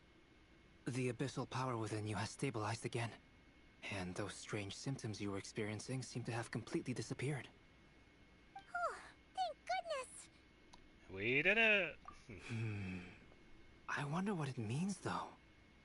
Aside from the principles of alchemy, what other law of this world governs his being? Look, it all turned out fine, so just leave it at that. Now that this one's out of danger, it's time for me to get out of here. You're leaving so soon? What, don't humans usually throw a party after something like this? A party? Do I look like that kind of guy? Yes, he totally looks like the guy that hosts his own parties. Anyway, come find me again next time you're in trouble. That's what friends are for, right? Some people never change. In a way, though, he is right. This is Durin's moment to celebrate, not the time for academic discussions. Hey, I don't blame you for asking. And honestly, I'd be perfectly happy to talk about it. It's just, I wouldn't even know where to start. It's all right. I'm sure we'll get a chance at some point. After all, your story's only just begun. All right then. Traveler and Paimon, we'll part ways here. Given the extraordinary nature of the things we witnessed today, I need to make sure it's all recorded properly. Okay, see ya! So, it's party time next? Huh? No, we're not done yet.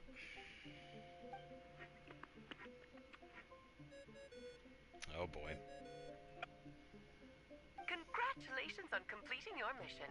Now then, as per our agreement, it's about time you returned that book. She must have known the moment we finished. Just like she said she would. Yep. Alice! And my she is here. writer and witness. It's been quite the journey, hasn't it? Yeah, it's been a week. You had special plans Are we done for yet? the Traveler from the start, didn't you? Uh-huh. But of course, that goes without saying. For a story to live on, it needs both a writer and a reader. Only then can my magic take effect. I chose the Traveler as the witness because of the special nature of who she is. Yeah, she already knows. It's not easy finding someone with that kind of background, you know. For a moment, I even considered taking the role myself. Well, you were the only one who understood what was going on. At least it made for an interesting story, right? Fenty, of course. Huh? What are you doing here, tone-deaf bard? With the Hexenzirkel carrying out such a risky experiment in Mondstadt, it didn't cross your minds that the Animo Archon might be slightly curious? Sorry for the trouble, Lord Barbados. Think nothing of it. I dare say the Animo Archon quite enjoyed coming along for the ride. Now then, as agreed, let us see the fruits of your labor. Here, please take a look.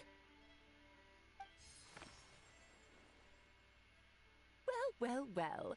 Somehow, despite all my careful planning, it still turned out to be full of surprises. Yeah, how many bad endings did we get? 1, 2, 3, 4. Yeah, a few of them. It never even crossed my mind that Rhindotter's child would be capable of handling that kind of alchemy in her stead. When he asked for help with the materials, oh my, I nearly couldn't believe it. If only the others were here too, we could all celebrate together. I'm right here, you know. The only one who hasn't responded is the one busy stuffing her face over there. Oh no. Is that you, Barbie? A little late to the party, don't you think? Come here, child. Let me take a closer look at you. All right, Aunt Seer Witch. Here I am.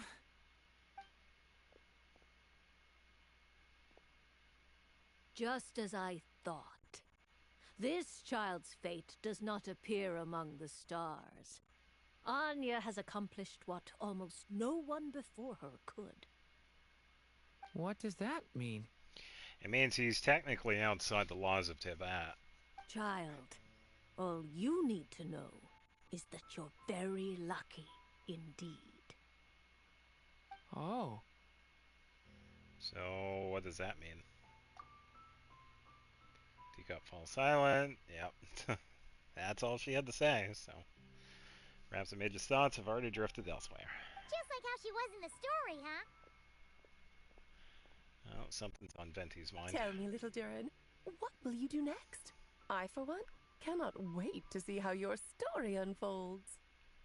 Well, there's so much I want to do. I'm not even sure where to begin.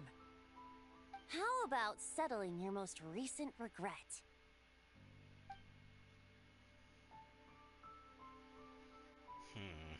Okay. Not so fast, tone-deaf bard. What exactly did you just tell Durin to do? To make a long overdue wish come true. Oh, we gonna get a cutscene? Thank you once again, Alice. How much time do you have left? I believe these should be my final moments. Just enough time to say goodbye to my dearest friend. This feels like having to say our final goodbyes all over again. I don't like it. Not one bit. I don't know how to respond to that. Strange. You were always such a cheerful figure in my stories. I even dubbed you the Merry Witch, you know. Oh, please. You know full well it was your stories that first taught me what true pain and sadness felt like. Oh. Aside from saying goodbye to me, shouldn't you also leave a few words for the child? Since the book will be his to continue, why don't you write him a little parting note? There's no need. His mother already did that long, long ago. All that remains is for me to convey it on her behalf.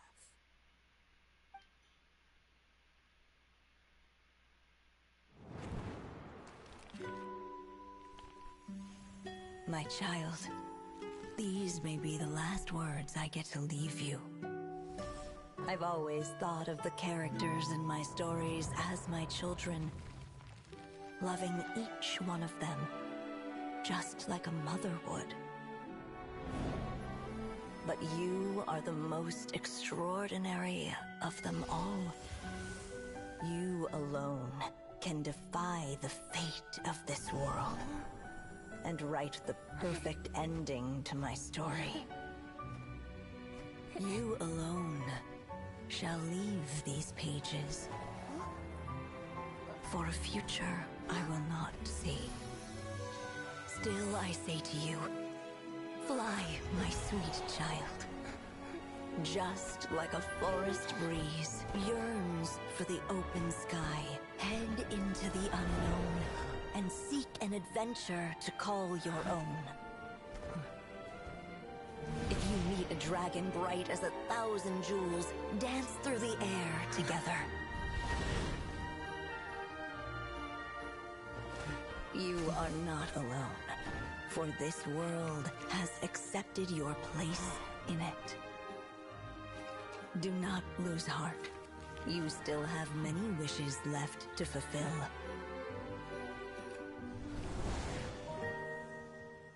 A long tale awaits you, my love.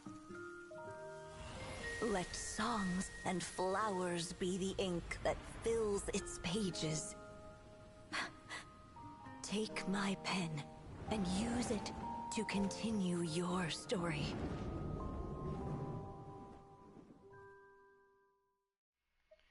Alright, let's see what she has to say. There you go. Your very own copy of the book. We wouldn't want one of the story's key witnesses to leave empty-handed now, would we? Of course, this copy isn't magical in the same way, but rest assured, all the twists and turns are still there.